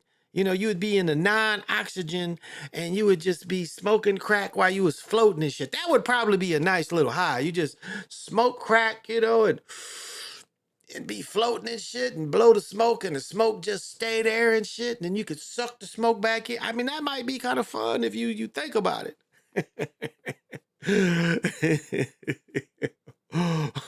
You're cracked in space. That'd be a TV show. Cracked in space. Not lost in space. Cracked in space. They lost because they just riding around space getting high. That would probably be a funny show. Motherfuckers just riding around space. You know, the opposite of shit. And then they discover, you know, a planet where the rocks is real crack, you know. So a motherfucker would never want to leave and shit. The crack planet. He'd be like, hey, I got the Enterprise and I ain't coming back. I'm on the crack planet. There's the planet out there? Yeah, there's the planet. On the ground is crack everywhere. I'm staying here with the crack people. Oh. Oh. Hey, you know, anything is possible. But that's the kind of people I want to see in space. And then I want to interview, you know, what happened to a normal person, you know. That motherfucker probably wouldn't want to come back like, hey, he'd be holding his in the airlock. He'd be like, oh, I don't want to go. I like getting high in space. Just keep sending the crack up. But I guess he could get kind of ugly if they quit, like, say the supply train came and the supply capsule forgot his crack. That might be a problem. He might be in there tearing up the shit.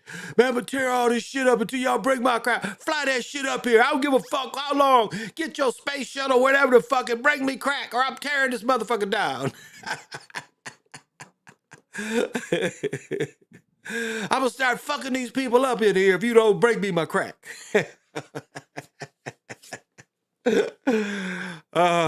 That's just a possibility. I'm just, you know, that's just a possibility. Cracked in space.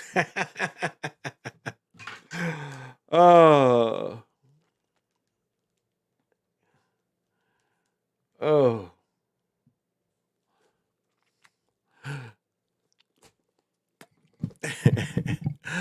I might just have to make a comic book and get me some characters and talk about cracked in space. Oh, I didn't even explain, like, I'm sorry, I showed the She Legit. I'm gonna tell you one thing I forgot to tell you about this stuff. Yeah, consistently taking this stuff, and it's bitter as fuck, no doubt, it's bitter, but consistently taking this, it really does. I mean, there's a lot of health benefits. I mean, you got to look that up yourself. It's, what does it say on here? It's a natural substance formed in the Himalayas, purify resin is 75% of pure.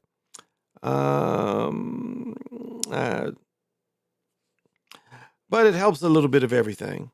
It helps a little bit of everything. But one real thing that for me, and other people have similar experiences, it makes visions clear. Like, I was reading my book about the omic, and I was like, and it was the paperback book. I was reading the paperback book, and it like gave me a vision of being there. It's like it hit me, and She Legit seems to help with that. So if you have any kind of foresight, it can enhance that. That's one of the benefits. There's a lot of other benefits. You can look it up to see if these benefits are something that you know, but spiritually, it does seem to help with the meditation. It really does. And but like visions, you could be doing anything. Like, a lot of y'all remember when Raven, you know, whatever her name is, that chick, when she had, remember her TV show, she used to have visions. Remember, she would just stand still and have visions. And I mean, you can have them like that. It can come visions really can come in a lot of different ways in a different time. As I was saying, I got a vision just from reading the book and not really, the story. Something else came through, you know. And like when you really, really break through too, like there's something behind, like when you go just basically astro, there's something behind that. There's more than that. That's why they want you, get saying the tetrahedron is in the inside, and then you've got the string theory, but there's something behind all that. You break through to something just like it's another blue and another like sun that you break through. Like this picture really, this is kind of why I keep this picture. It's the oddest thing. It's like almost like you break through and you see this. I mean, this is the biggest way I can describe it. It's like one minute you are seeing geometric shapes and shit. You are seeing the strings, you're seeing geometric shapes. You may see a face or two, but then all of a sudden something happens and you see something like this, but more up top here than the land. I would see it's more like no land. It's like all this with no land. And I ain't heard nobody tell me what that is, because that's more. And maybe that's where we go to but that's behind, normally if you can just do the astro thing, that's behind. There's something. And that ain't the ultimate. I've said before that the czar stuff that them chicks from Sudan practice, that can interrupt the astro as well. Because I've said before, I wasn't getting the message, and the sister's like, it was like a French door, French doors, and she just opened the top. It was like I was just meditating, and I'm seeing geometric forms and stuff and colors, and then all of a sudden, I'm just looking at this sister's like handed me what I thought I had grabbed in a previous session. She's just like, here. She interrupted that shit, and what she was in was completely different. She came from somewhere else. She just like, she was not from the astro. She came from something else. And so that Tsar stuff is even something different. So there's, it could be 1,000 different things. It's not just one thing. So my experience and your experience, might necessarily be the same. And I'm not just saying that you got to have my same experience. I'm just saying portions of if these things happen to you, this is kind of a little bit of explanation of what could be happening to you. That's all. Because some people close their eyes and don't really see anything, I don't really recall my dreams. Not really. I don't really recall my dreams. And that's not really, spiritually good that I can't recall my dreams. Very rarely does the dream linger for me. Some people, dreams really linger. And not so much for me. They don't really linger. My brother was telling me a thing that really gets deep, and I mentioned this before. Like he said, he had a dream.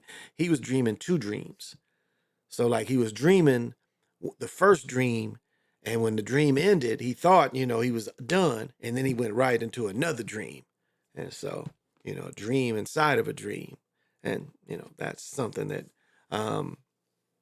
because you should be able to you should be like if you're past, really any age, you should be able to know when you're dreaming, like what's real and when you're not dreaming.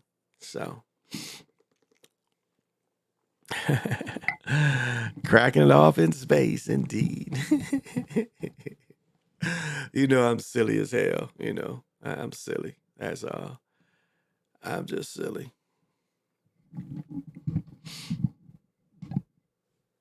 Just having fun. That's all. I'm just having fun.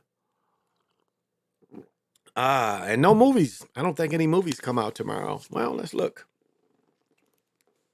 Let's see what movies, because I know what I want to see. I want to see Dune, and it's coming out next week.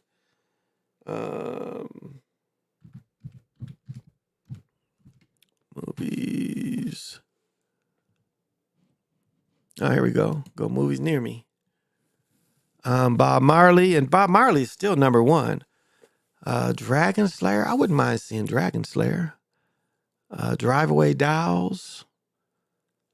Argyle. I think Argyle is out. Let's see what's this. Regal. I think it's Regal. Was it Regal Theaters?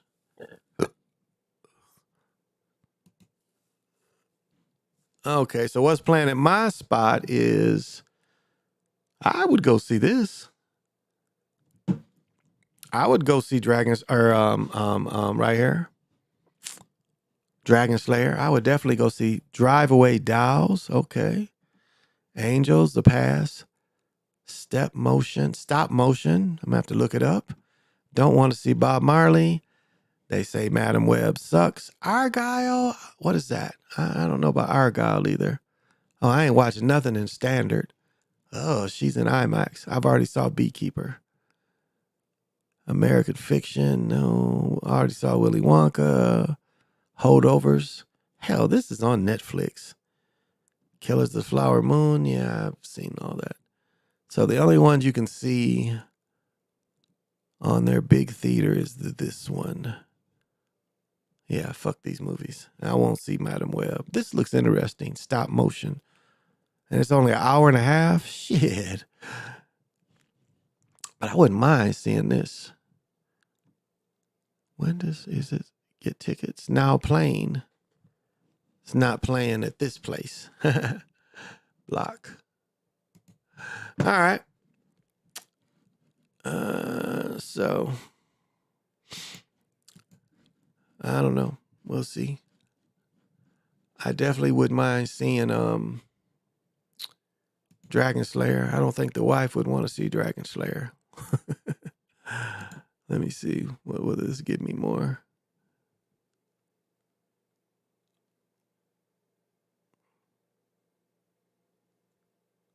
Oh, okay. That looks like some old computer shit. We go to Man Theater. Where's the Man Theater? Is this one? Just give me a goddamn map. It's time to stand up. Let me stand up. Oh, it's rough. Oh. Whew. All right. Went to the chiropractor today. Later, I had spasms, back spasms a little bit. Bent over and spasmed. But he cracked my back good. My neck must be a lot better because it hardly cracks anymore. So my neck must be pretty strong. That's why I use band roll-on.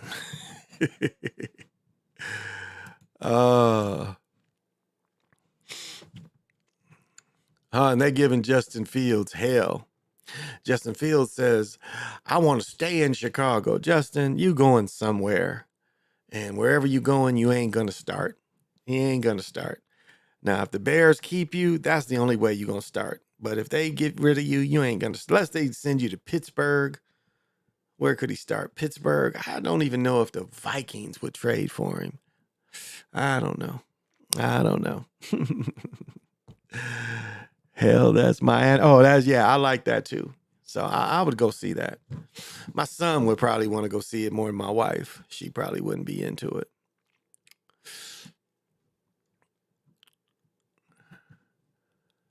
And I really don't have nothing to do tomorrow, so I got to figure out something to do.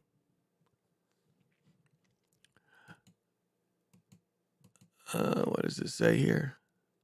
Yeah, I started watching Airbender, and it's okay. I mean, the acting ain't that great, but it's okay. I mean, the premise of it, I like the Airbender cartoon.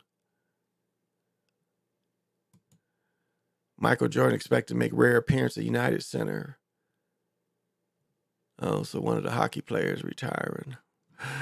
I feel you. And we got the draft coming.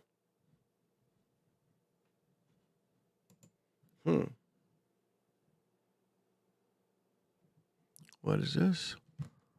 Let's see this.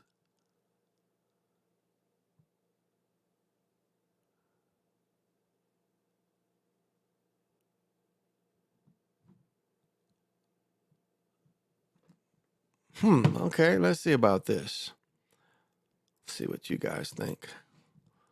Former official on NCAA transgender athletic policy. What is happening to women is unethical. William Bach wrote a resignation letter to the NCAA. Well, maybe he'll tell us right here. Where is it? Did this ever come up as an infraction discussion? Did you see any sort of silencing of this issue? Huh. On a vision infraction due to organization's current policy on transgender athlete. The policies harm women, deprive them of competitive opportunities in their respective sports. For podcast where she went more in depth about why he believed he needed to resign. Since Leah Thompson, since has risen, tried to take my time to have a lot of conversations with people, learn more about the policies, also watch closely his leadership, was transferred to Mark Emmeren to Charlie Booker. I'm hopeful, governors, so I'm hoping there would be a fresh look at the issue. Competitive fairness, having served as general counsel for the anti-doping for 14 years. Hands and resignation letter, the NCAA policies, supposed about the ethical sports, what's happening in violation of Title IX, protection of women, but violates the fundamental tenet of sports was competitive fairness, which is absolutely right. You can't have a man racing women and think that's fair. That's not fair. That's not fair. And a swimmer, this Leah swimmer is not fair at all. It's not fair. You are, still muscle memory don't go away. It doesn't matter how many hormones you take. Muscle memory is not going away. His ability to swim is not going to change, and he's not going to lose that any muscle memory, and very little strength because he's starting to take estrogen. Things that make him feel more effeminate, but it's not fair. And, I don't know why they don't want to set up their own league. That's what they should do. And the argument is always going to be it's not enough of them. Well, that's where they need to compete. They need to set up a league for people that feel that way, and they have their own league. And that's only fair. That would be totally fair. But it doesn't seem like they want that. Boy, look at this. This is Obama's daughter. This is a Somalian. If I ever saw a Somalian woman in my life, that is a Somalian woman. She is a Somalian. Trying to make you think Michael can have a baby. They think Michael's going to run for president. Would y'all vote for Michelle, Michael Obama? Would y'all vote for her? Vote for me and I'll set you free. Yeah, I don't like these. I wouldn't buy these. I like the shoe, but I don't like this colorway. Whew. You had to have some serious orange shit to match that shit. Wow. Is it going to be a commercial? Just show the shoes. Take you an hour to show the shoes. Sunshine. That's some ugly shit there. Yeah, I pass. I pass. I'm going to pass on them. I don't like them, y'all.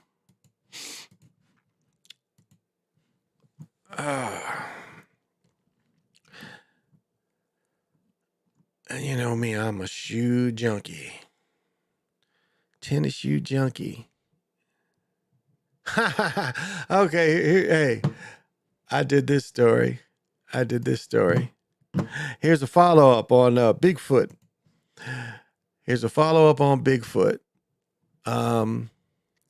He needed size 23 shoes. Let's see, where's the rest of the story? So Shaq gave the Bigfoot dude 23 pairs of shoes. Okay, they're not going on with the story. Okay, so the Bigfoot boy. All right, let me show you. Whoops, let me show you. Yeah, Shaq gave the Bigfoot boy 20 pair of size 23 shoes. Oh, here we go. Okay, they show him.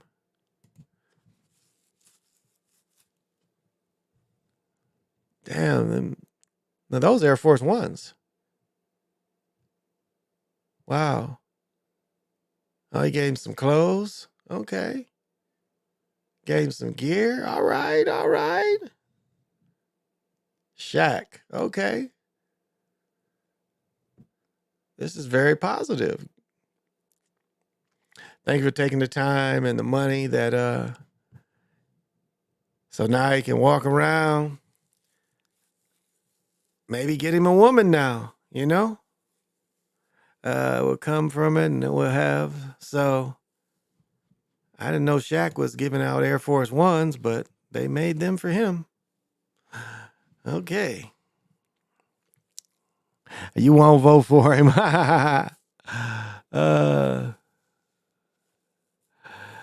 He did good last season. They need to let him do his thing. Seems like they held him back in some instances. Yeah. So Shaq did a good deed. Shaq gave the young man some shoes. Right on, Shaq. Right on, Shaq. Right on, Shaq.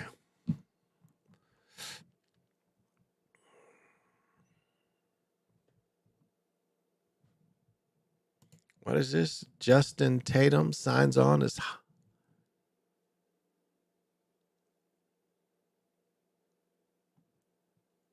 What is this?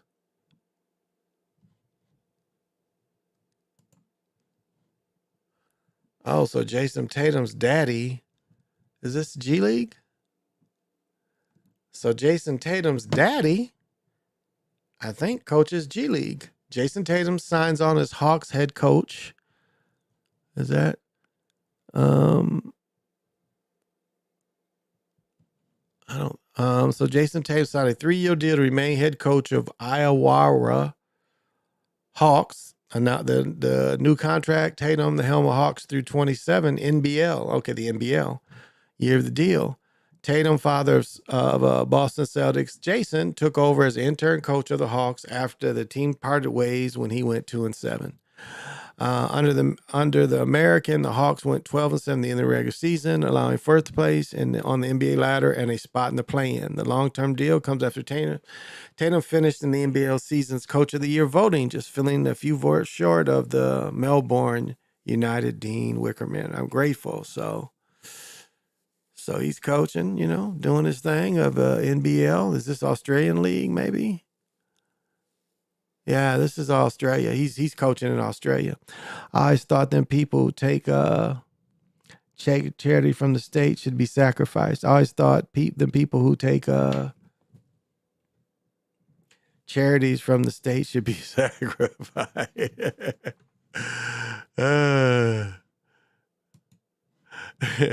So it's like saying people that go to the food shelf should be sacrificed. Hey, they come get free food, so let's take them out. Oh. These Hardens. Where are the Hardens at? These are really cool looking shoes. I must admit, I'm going to get a pair just because they look cool. These shoes really look cool. But, look at the bottoms. It's the same shoe as Ant's shoe. Ant just got it's that same. All this is the same. They just kind of put the rubber higher. But it's supposed to have bounce and lightning in it. James Harding for 160 bones. I don't like that colorway. Let's see. Yeah, so 160 bones. I'm gonna get a pair because I got 2 sweet Adidas shirts, and I need some Adidas to when I wear them. I only got 1 pair of Adidas. I just got the crazy ones. That's my only pair of Adidas. So to wear those other shirts, them sweatshirts, I need another pair of Adidas. Michael Jordan's greatest style moments of the year. Really? Okay, let's see how Michael Jordan look. Okay, Michael Jordan through the years. Look like he got a Kango on. Okay, and nothing special on that ugly shit. Saturday Night Live. Got some Nike outfit. Golfing with a fishing hat, bucket hat. Okay. Yeah, when he played baseball, maybe. First pitch somewhere. That's how Dennis Rodman usually look. Sweats with the leather coat. That's the Dennis Rodman look. Okay, got the Nike shit on. All right, must just threw the dress coat on. Oh, that's nice. Oh, that's real nice. Golf clothes. Bucket hat. Okay. Not bad. That's what Anita. I wonder who Anita gave 50 million to. That's not bad. All right. We like it. All right, Mike and John Sally. Look like they Kentucky Derby or something. All right. All right, Mike, we ain't mad at you. Because, you know, they say every girl loves a sharp-dressed man.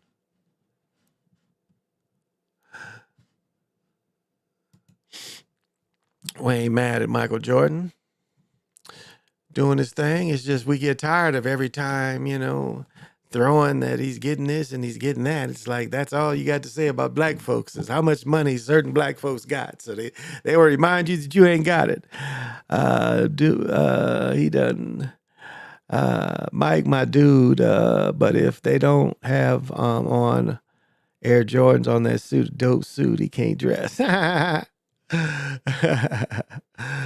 have the Air Jordan track suit or dope suit, he can't dress. That's a good point.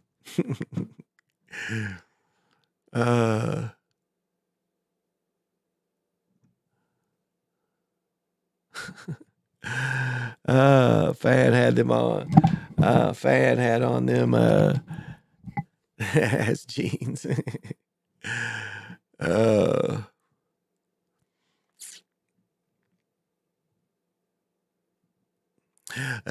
I'm a dude playing a dude who's well, how did he go? I'm a dude playing a dude.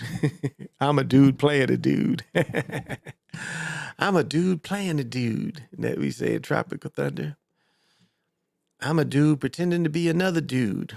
You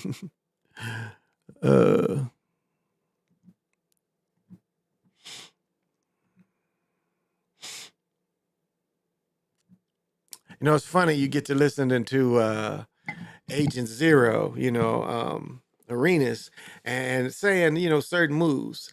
Now, like one cat that had moves that I think would relate to today is certainly Isaiah Thomas.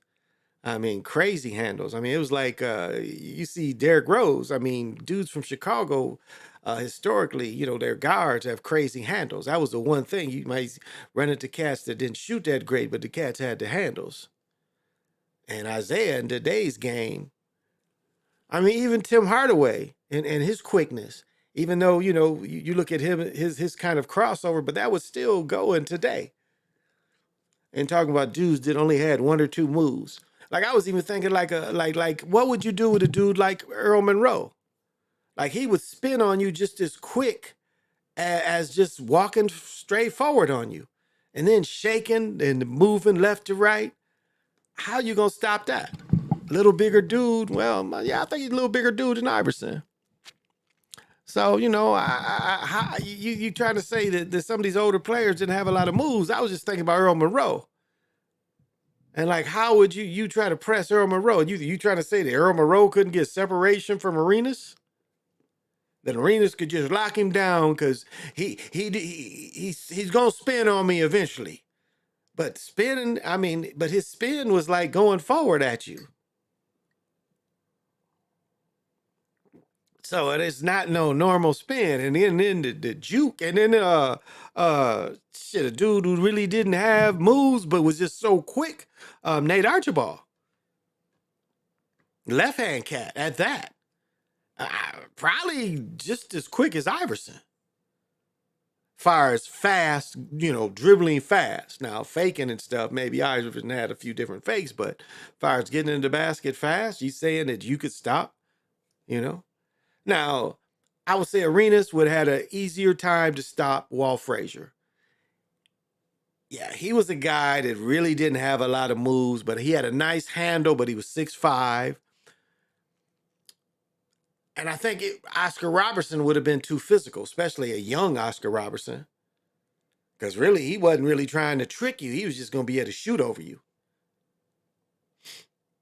So, you know, I think, you know, Arenas and Oscar be about the same size. Oscar had a bigger grit.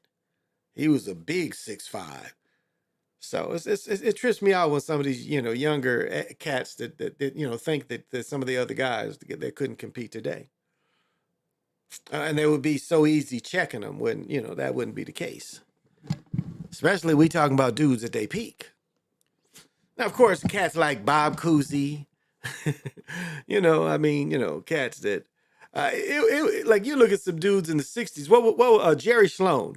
Look up Jerry Sloan. Jerry Sloan he's in the NBA and he can't even dribble left-handed. Especially if you catch Jerry Sloan when he played in Chicago. Dude can't even dribble left-handed. He bringing the ball up on the left side with his right hand. It's like, this dude can't dribble left-handed. So I mean, that's the 5th or 6th grader got nice handles now. So,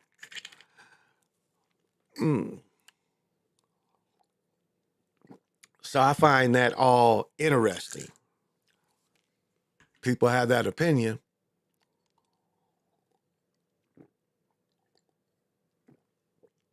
Now, a cat like Dr. J would have been probably. But see, people forget, like again, young dudes forget the athleticism. They forget the movement of the game. And no one can really say that Dr. J attacked the rim any less aggressive than Jordan did. And so regardless of how he gets by you to attack the rim, is Arenas going to stop Dr. J? He's about the same height. And Dr. J wasn't trying to trick you. He was just, if he got by you and he got near that rack, he was going to dunk on anybody. So could Arenas stop that? Was Arenas a better shot blocker than Kareem? Because Dr. J really ain't trying to trick you. He going to go to the middle or he going to take you baseline. Now, how you going to stop it? And again, remember, basketball, you ain't just come down set up every time. In the transaction game and the movement game, and that's not the words I'm looking for, but going up and down, when Dr. J is in that wing, and the game is moving fast, and you telling me Arenas is going, once Dr. J jumped, that Arenas could stop Dr. J.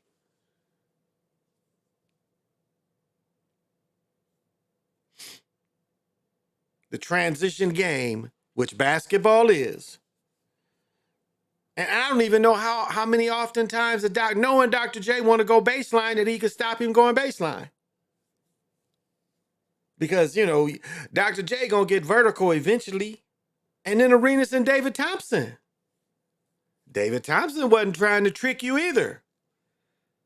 But if he got near the rack, what you going to do with him? This dude giving you 47 on his jump shot. Arenas, what is Arenas? 20 inches maybe vertical? And David Thompson, 6'3"? They list him as 6'5", but he's more like 6'3". Arenas, I think, is 6'5". So really, Arenas could stop David Thompson? When David Thompson would just shoot over him the whole night? Don't need to trick you. Again, you guard me, I'm getting in my spot, I'm getting separation. That's basketball. You try to tell me that you can stop him from getting separation. And if he does the rules today where he can take a step back, he go 47 straight up and he looking down on Arenas. And you get anywhere near the basket, you already know. And Arenas going to stop him from tip dunking. So, I don't know. Arenas needs to talk about how Shaq was cracking his baby's mama's behind his back and how he talked shit to him. Yeah, he ain't mentioning that. He ain't mentioning owing that boy all that money. And I think that gun thing, I think the NBA put them both up to it. I think the NBA put them both up to it. And the other boy, it ruined his life. He kept, the other boy, he in prison. That they, he brought the Arenas, put the guns out and said, we can go at it. Emotionalism, nothing. Him being on the internet now tells you it was nothing to that. That was all something that they I don't know. They agreed to do it and be shamed. So, Arena 6'3". Yeah, okay, yeah. So he's not even that big. So, you know, you ain't doing nothing with Dr. J. And again, everybody ain't got to trick you. Watch Earl Monroe's game. He's got to, it's all this. He's dribbling at you doing this. And the minute you lead, he's spinning on you quicker than you ever saw somebody spin on you. I would say the only person that had a good spin is as good as Earl Monroe was Pearl Washington. And I'm going to tell you, ball handlers, if you want to really learn ball handling and learn how to break a press, look at Pearl Washington going through the ACC tournament, or the Big East. When them dudes at Georgetown was all top quick dudes, and Pearl's walking through them. Because you remember Georgetown with John Thompson, he pressuring you. Pearl was walking through that shit. Look at those old films of Pearl. If you want to know how to break a press by yourself, watch Pearl. Watch Pearl. Pearl's like, them dudes, like, it's funny because the first dude and try to take him to the trap, Pearl hit him. Pearl go through his legs, behind his back. I mean, his behind his back was like it's a crossover, basically. But I mean, it'd be so quick. Once they go to that left hand, man, he done whip back between his legs and his back and his right hand, and he done split these dudes who's trying to double team him. He would get him every time. They would try that one, then they would try to double trap him with two people. Man, he hitting them with stuff, and one dude is this way. Man, Pearl was killing him. Pearl Washington, watch him. I think it was the last that last Big East tournament, and I think they won the Big East tournament. And he's killing Georgetown press, killing them. That was a play. I was Virginia when that story broke. Arenas a shithead punk. Yeah. Arenas is, that's why they, that his rise is artificial. They're pumping him up now. And again, you look at every level. Like I said last night, Wemby is probably the nearest player closer to shot creation since Wilt.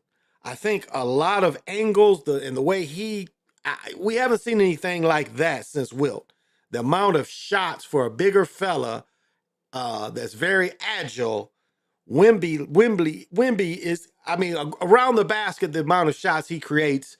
I mean, we haven't seen a person that, from the angles that he brings. Now, Sean Kemp, again, Sean Kemp was a storm. He ain't really much of a jump shooter, but, moving, fast break, he's hard to stop. Open court, he's very hard to stop. And so Arenas wasn't messing with him when Sean Kemp was coming through. It's funny when you look at Cleveland Cavaliers, Sean Kemp, when they show all his highlights, they show that one. He ain't getting up because he done gained that weight. And surprisingly made the All-Star team after gaining all that weight. But he had gained that weight. But you see his other dunks, he's really, up there. But you see the Cleveland one, he just barely dunked. I was like, yeah, well, but time waits for no man. And I met him when he was extremely young, 15. He was 15. And I've told the story many times, but we playing all afternoon. He said, guys, I'm going to go run around the lake. So we kept playing, and an hour later, this bug ran from the lake. And then after he left Kentucky for stealing Sean, what was his name? Sutton? Yeah, Sean Sutton. I think because his daddy was Coach Sutton. And he was playing rec ball. He was playing semi-pro back in Elkhart. But so it just shows you, of course, like Bob Cousy, it would be hard for him to be successful. I mean, but like I'm gonna tell you, like Marcus Haynes, I think Marcus Haynes could handle the ball and play well in the NBA now. Especially a younger Marcus Haynes, and all his game was the Globetrotters, but his handle, again, could relate to the modern game. He handled the ball that well. So I'll tell you another player that probably could play in today's game was Bob Pettit. Bob Pettit, 6'9". Bob Pettit was kind of like Larry Bird. Same size, but Bob Pettit was a center most of his life. But Bob Pettit had a good outside shot. yak on you, go to the hole. He scored what, 59 on I think he scored 59 on Bill Russell. So Bob Pettit could probably play in today's game because he had a nice jump shot too. And if he got to play forward instead of having to, play center, Bob Pettit could play in today's game.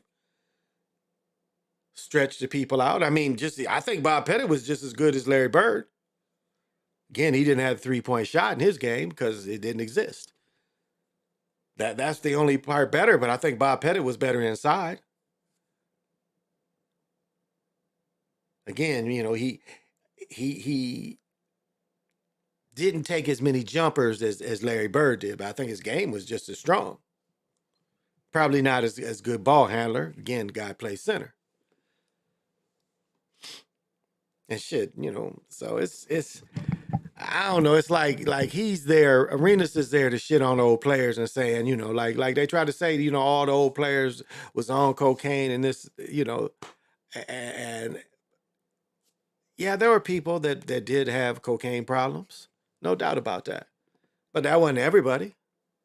And during the 70s, during the 60s and 70s, there was 2 leagues. The leagues didn't merge until 77.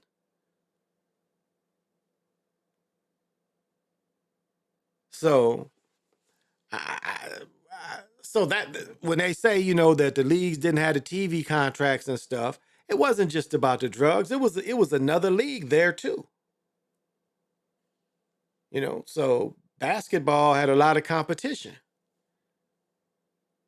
So, and a lot of people, it was a transition too, because we saw one thing that the merger did is it pushed a lot of European players out. And you can do the math. I can start going through pictures and show you that. That's one thing that the merger did. It pushed European players out. And there's no justification from it. Wasn't like, like you look at a cat like Maurice Lucas, you could find probably 20 European players, if not more, that did just as well or better than Maurice Lucas. So but for some reason the merger, you look at it and look at the teams, and again, the putting butts in the seats. You got all these, it was a transition where the brothers was just dominant, and that's what really led to them wanting to go to Europe because they weren't finding the quality American players. Especially, that's why Larry Bird was a gold mine to them. And they had the Larry Magic theme. So yes, that did save the NBA in a lot of ways. But poor ownership's got to be, applied the way the NBA was the same way. I mean, like reading Connie Hawkins' book, NBA wasn't that much better than the ABA, far as like Chicago Arena, even in the 70s, was old as fuck. Boston Garden wasn't no new place. A lot of these places wasn't that big a jump when he left from the ABA to the NBA because, again, we talking about in the early 70s. These places was old. A lot of these places was old places where they hooping at. And so, you had that, and then the ownership. You had the shaky ownership too. So they tried to put it all on the players, but it was on all of them. It was on the ownership too, and the stadiums. A lot of the stadiums was older. But see, they want to put it on just the players, and Arenas pushes that, the negativity about the old players, instead of saying, as a business, it wasn't a good business. But they want to say it was the players, but business-wise, the NBA wasn't a good business. Because of Boston, they was always pushing team. But you actually had a time where, it was more of an individual driven. But except New York, I know New York is one of the exceptions. Where you didn't have just one star, you had a team of guys that kind of hoop good together. But they did beat Wilt with a bad leg. Wilt had came off surgery, major ACL surgery, and came back in something like 2 months. So that first one the Knicks won against Wilt, yeah, I don't know how much that would count. Wilt was he wasn't 100%. It's an older Wilt, and he wasn't 100%. So we see an agenda just, shit on old players. And that's not fair to them, I don't think. And that's not fair to them. They did what they had to when they played. And that's all you can base it on. Like, I look at my high school stuff. My high school stuff was solid. I really should have got a college scholarship. I averaged 16 points a game and 8 rebounds and 5 assists. But again, I had to play center for the majority of my time there just because I was so athletic. But as far as stats, like I said, my friend, it hurts him because he thinks, I really didn't did my best my senior year. And, it wasn't that I didn't do my best, but I didn't take care of myself the way I should have. And I've said the story before, I'm walking home through snowstorms and shit. I don't know why I did it, because I had money to catch a cab and I should have just called a cab. And I just didn't even think about it. Instead of resting, yeah. But it's like, you look at his stats and my stats, he averaged 16. My shit was like 15.9. And no one else averaged in double figures but me and him. And I didn't get my scholarship until January. So, January, how many games you play, in January?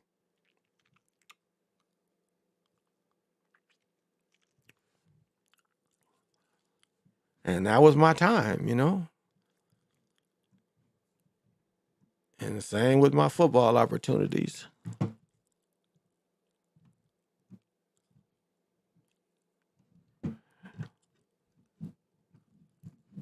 And that's whatever you did, be proud of what you did. And that's how I am. I'm just, what I did is what I did. And, that was good enough. Huh. What does it say about this? Electronic acquisition. Huh, look at this. This is white collar crime. Minneapolis man has been found guilty of it. And this is our federal building. There's a bunch of marble up in there. Insider trading after he shared non-public information about the company he worked for being acquired by Medtronic. Last week, Doran Ron Tavlin was found guilty of 1 count of conspiracy to commit insider trading and 10 counts of security fraud, aiding and abetting security fraud after a 9-day trial. Tell me to stand up again, all right? Let me stand up. I can read and stand up. Oh, here we go. At the same time, he worked as vice president of development at Maser Robots, a Israeli-based company that specializes in robots for spinal procedures. Talvin learned non-public information about Medtronic's potential acquisition of Maser Robots and told Farron. Farron then bought $1 million worth of Maser Robot stock through August and September, and when the acquisition, he immediately sold the stock, making $245,000 in profit. And he gave Dude a kickback of $25,000. During the inquiry, the Financial Regulatory Authority was shown a list of people who knew about the secret accusation, and he denied recognizing Farhan's name despite being on the list. In August, pleaded guilty to 1 count, engaged in trading. Both sentencing hearing be set at a later time. Huh. As I said before, when they put Martha Stewart in prison for insider trading, they didn't put the guy who gave her the information in prison. So tell me how that's fair. Tell me how that's fair. That is not fair at all. Well, what time is it? Shit, it's Friday, y'all. Friday night, just got paid. Money in my pocket. Remember you said that? Money in my pocket. Money in my pocket. Just got paid. Uh, it's funny living those days, you know. Like, you know, when the motherfuckers get their first apartments and shit and how you gotta live, you know. And then, you know, working, and then, you know, all of a sudden, my woman can't get a room on campus. So, you know, I'm macking and shit, you know, because she's on campus, you know, so I can still have them running through the apartment, and all of a sudden she needs to move in because she can't get a room on campus. So all of a sudden I got a wife. And what we went through them days, you know, up to when she graduated. And, you know, sweet thing, I had a girlfriend, I loved her, like my first half of my junior year, Patricia Alexander, super pretty. She walked past me and just turned around and stared at me when we walked past. It like I hit her like a thunderbolt, and we was cool. And I don't know, something happened, and you know, during football season, you travel a lot and shit. You ain't, you know, I'm football season, I ain't there. You know, I'm gone every weekend. I'm gone, or you know, and so you know. But I broke up with her, and then immediately when I broke up with her, I ended up going with my ex-wife. And I remember the look she gave me at graduation. She looked at me like, wow, he stayed with her.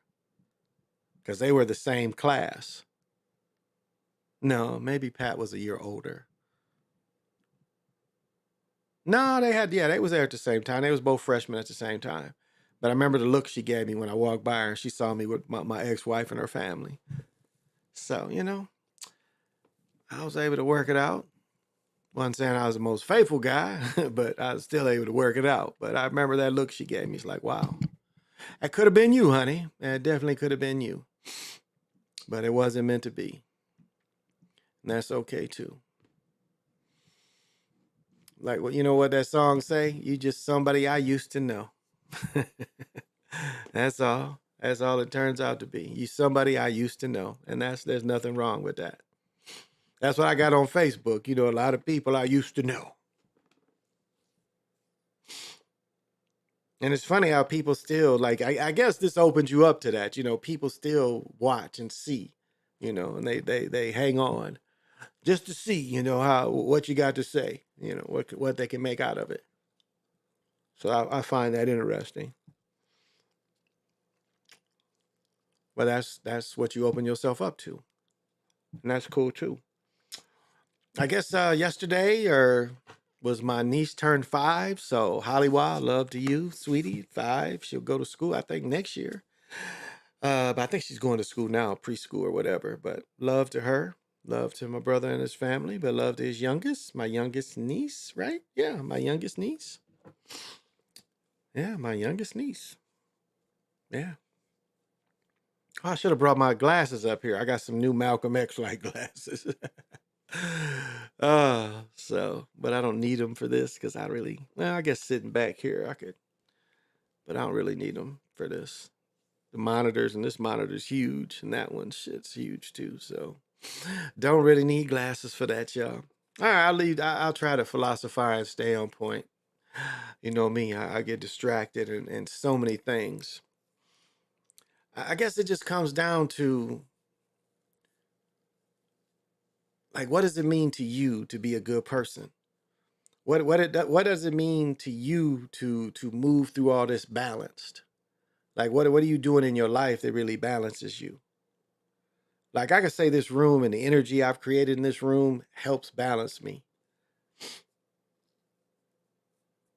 Because this is, you know, I'm surrounded by all, you know, my spiritual stuff, my books, my spiritual stuff. And so this room kind of helps balance me.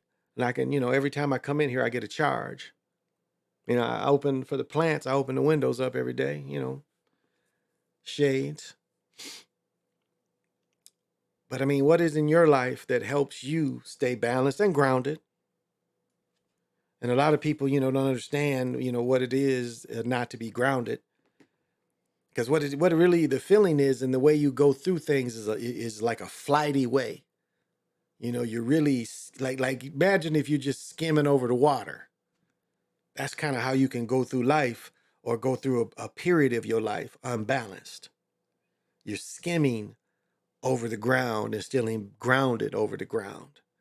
And when I mean skimming, just the way you're doing things. You know, you're not being solid. You're too light. And that's something you have to recognize. Because, like, if a person says, you know, I'm out of character, you know, again, that could be from not being grounded. Because being grounded is your real self. Like for you to take your shoes off and be in the grass with your feet. I mean, that's your true self. Just the act of doing that. But what I'm talking about is you don't have to do that every day. It's still a way that you can be grounded into what is balance. You can be grounded into what it will give you balance. And that's the point of both feet flat on the floor. That's the point of saying, you know, being in your square. Because when you're standing straight in the square, you're balanced. Just the way you got to stand in it. And that's the give and take about life. And little things put us out of balance. Being tired, angry, emotions. You know, all these things make that stuff juggle. Going up and down, right?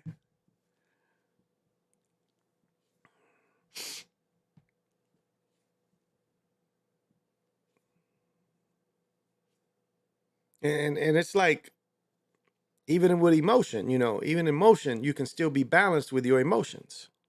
Because, you know, there's some things that you should show a little emotion. There's other things where you shouldn't show any emotion.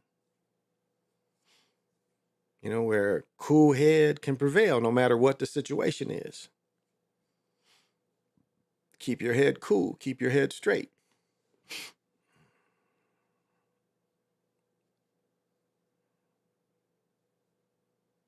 Because you should always think. Pressure should make you think more. It's like being surrounded. You done robbed a bank and you're surrounded. Do you think that you just gonna quit thinking? You know, like Butch Cassidy and the Sundance Kid. You know, you think just because they was surrounded by a Mexican army that they quit thinking? And they only had like 12 shots. Well, they had 24 shots max. But again, the point is, you never quit thinking. It's like the person that likes to fight and, you know, is a counterpuncher because you want to feel how hard a dude hits. But you know, most dudes that see an opening, they leave themselves open. And you can be a counterpuncher and doing your business the same way. Somebody thinks that you're taking these hits. Then all of a sudden, there's an opening. It's like, oops, this kind of changed things. And that's the beautiful thing of power, you know?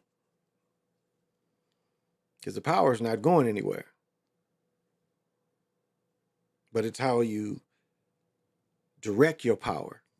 And again, direct your power in a balanced, grounded way. Like you say, I can see clearly now the rain is gone.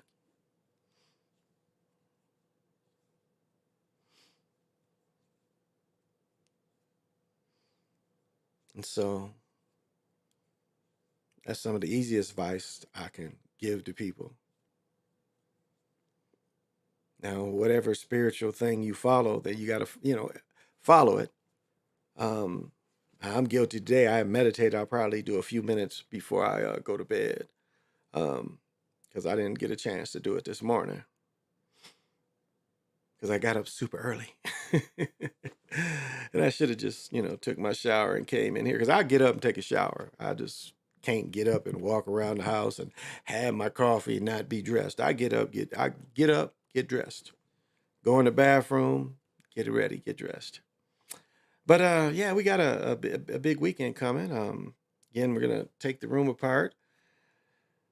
Still got to find somewhere to put my clothes in there, but we're going to get a couple dressers. We're going to throw away a dresser. As I mentioned before, if I didn't mention, we didn't get our couch today because the truck broke down. So We've got a blow-up couch downstairs and the two leather recliners, electric recliners. It's okay. We'll get the shit next week. It'll come when it comes. So nothing to be bummed about. And that's, how I look at things. It's like we all take risk. We all take chances.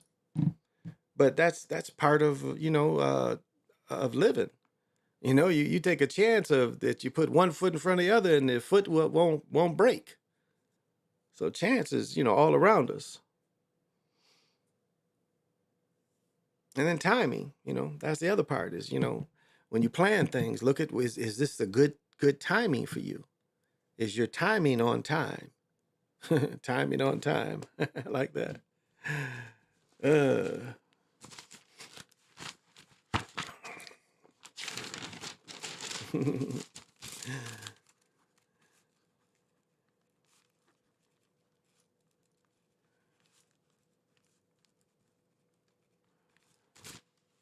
All right. Oh, let me see that one.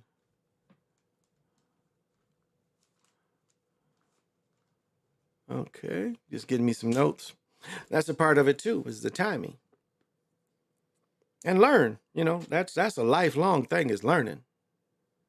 We're always going to learn something.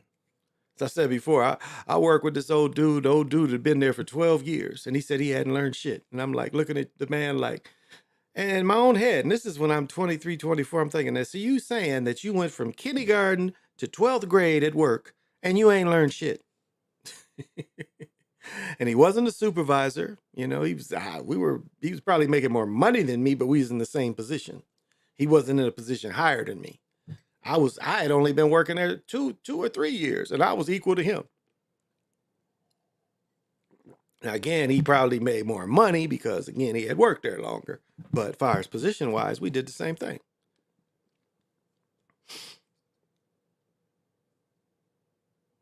At some point, I kind of surpassed the cat. A couple times, I kind of surpassed him.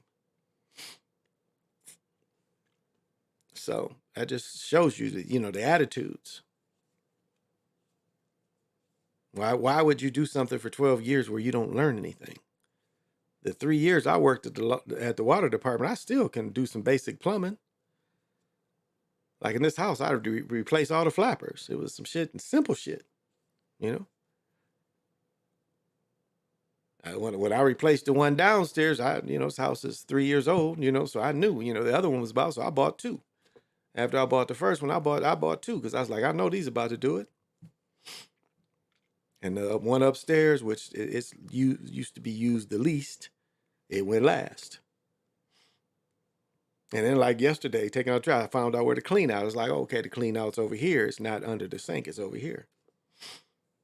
Because sometimes, you can just snake up to your sink and snake a little bit out. Try to get out to where their line is. If you need to clear something, that's something easy. You can snake your toilet, So it's just some easy skills. And confidence, is being. That's the great thing about it is just being confident. That's why I look at dressing. It's like that raises your confidence. And I know I was looking good tonight. I had up in there that baby blue on, had the Ralph Lauren blue jean jacket on, the what they call it, the grocery store series, whatever. That shit, I'm in that motherfucker looking good. I'm in that motherfucker, And I looked at a family. The family had 5 children in front of me. And they had to have a 7th grader on stage. So they had 6 children. Because they were there. They had a young one. They had one 4, 5. I don't even think their youngest was in kindergarten. And they had 2 sons. I think the one on stage was a girl too. So they had 4 daughters. 4 daughters. Yeah. It was 2 girls, 2 older little girls, and a baby, like a little girl. But she was like 4 or 5. Yeah, I guess, they had to, because then the dad came, because the mom came in with all the children. They took up a whole row. But that's a beautiful thing, you know. I have 7, well, really 8 children myself. So like one thing that you miss if you don't have children, or if you don't have nieces and nephews. If you have nieces and nephews, it's, you know, you kind of got children too. But if you don't, you know, it's just so many things you don't know about that children get exposed to. And it's interesting that you know about these things just because you have young children of that age. Let's just put it that way. But you get exposed to things that you never would know about if you didn't have children. And I think that's the joy of it. And that's one thing I always enjoyed about it. Like, I love taking her to practice because I look at the dedication of my mother and my stepfather to take me to practice. So I have no problem doing that kind of thing.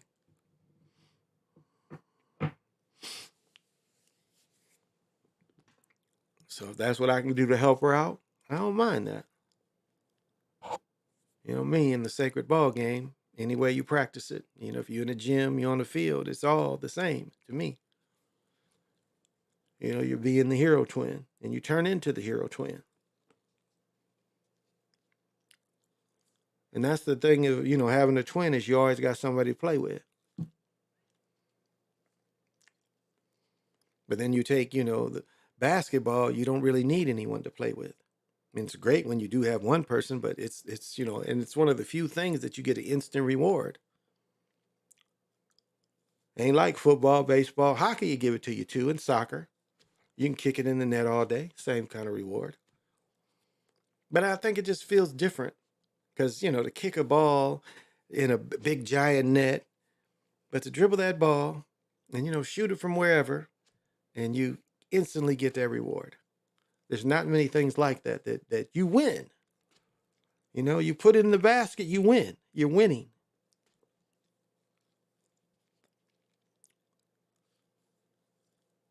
And you know that you know, a boy throwing a ball in the basket goes back in America, you know, hundreds, maybe even thousands of years.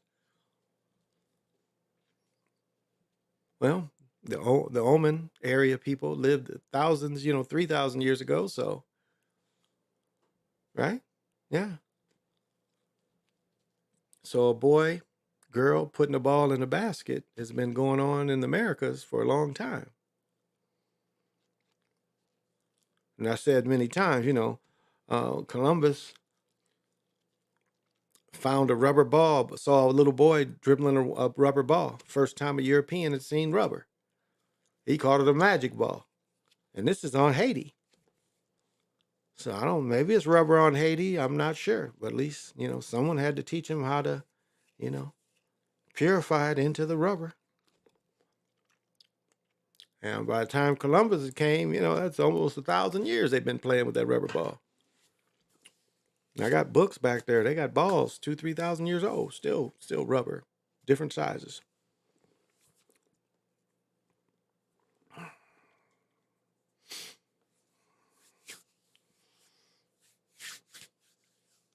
Well, I'm gonna call it. Thank you, everyone. I know it's late.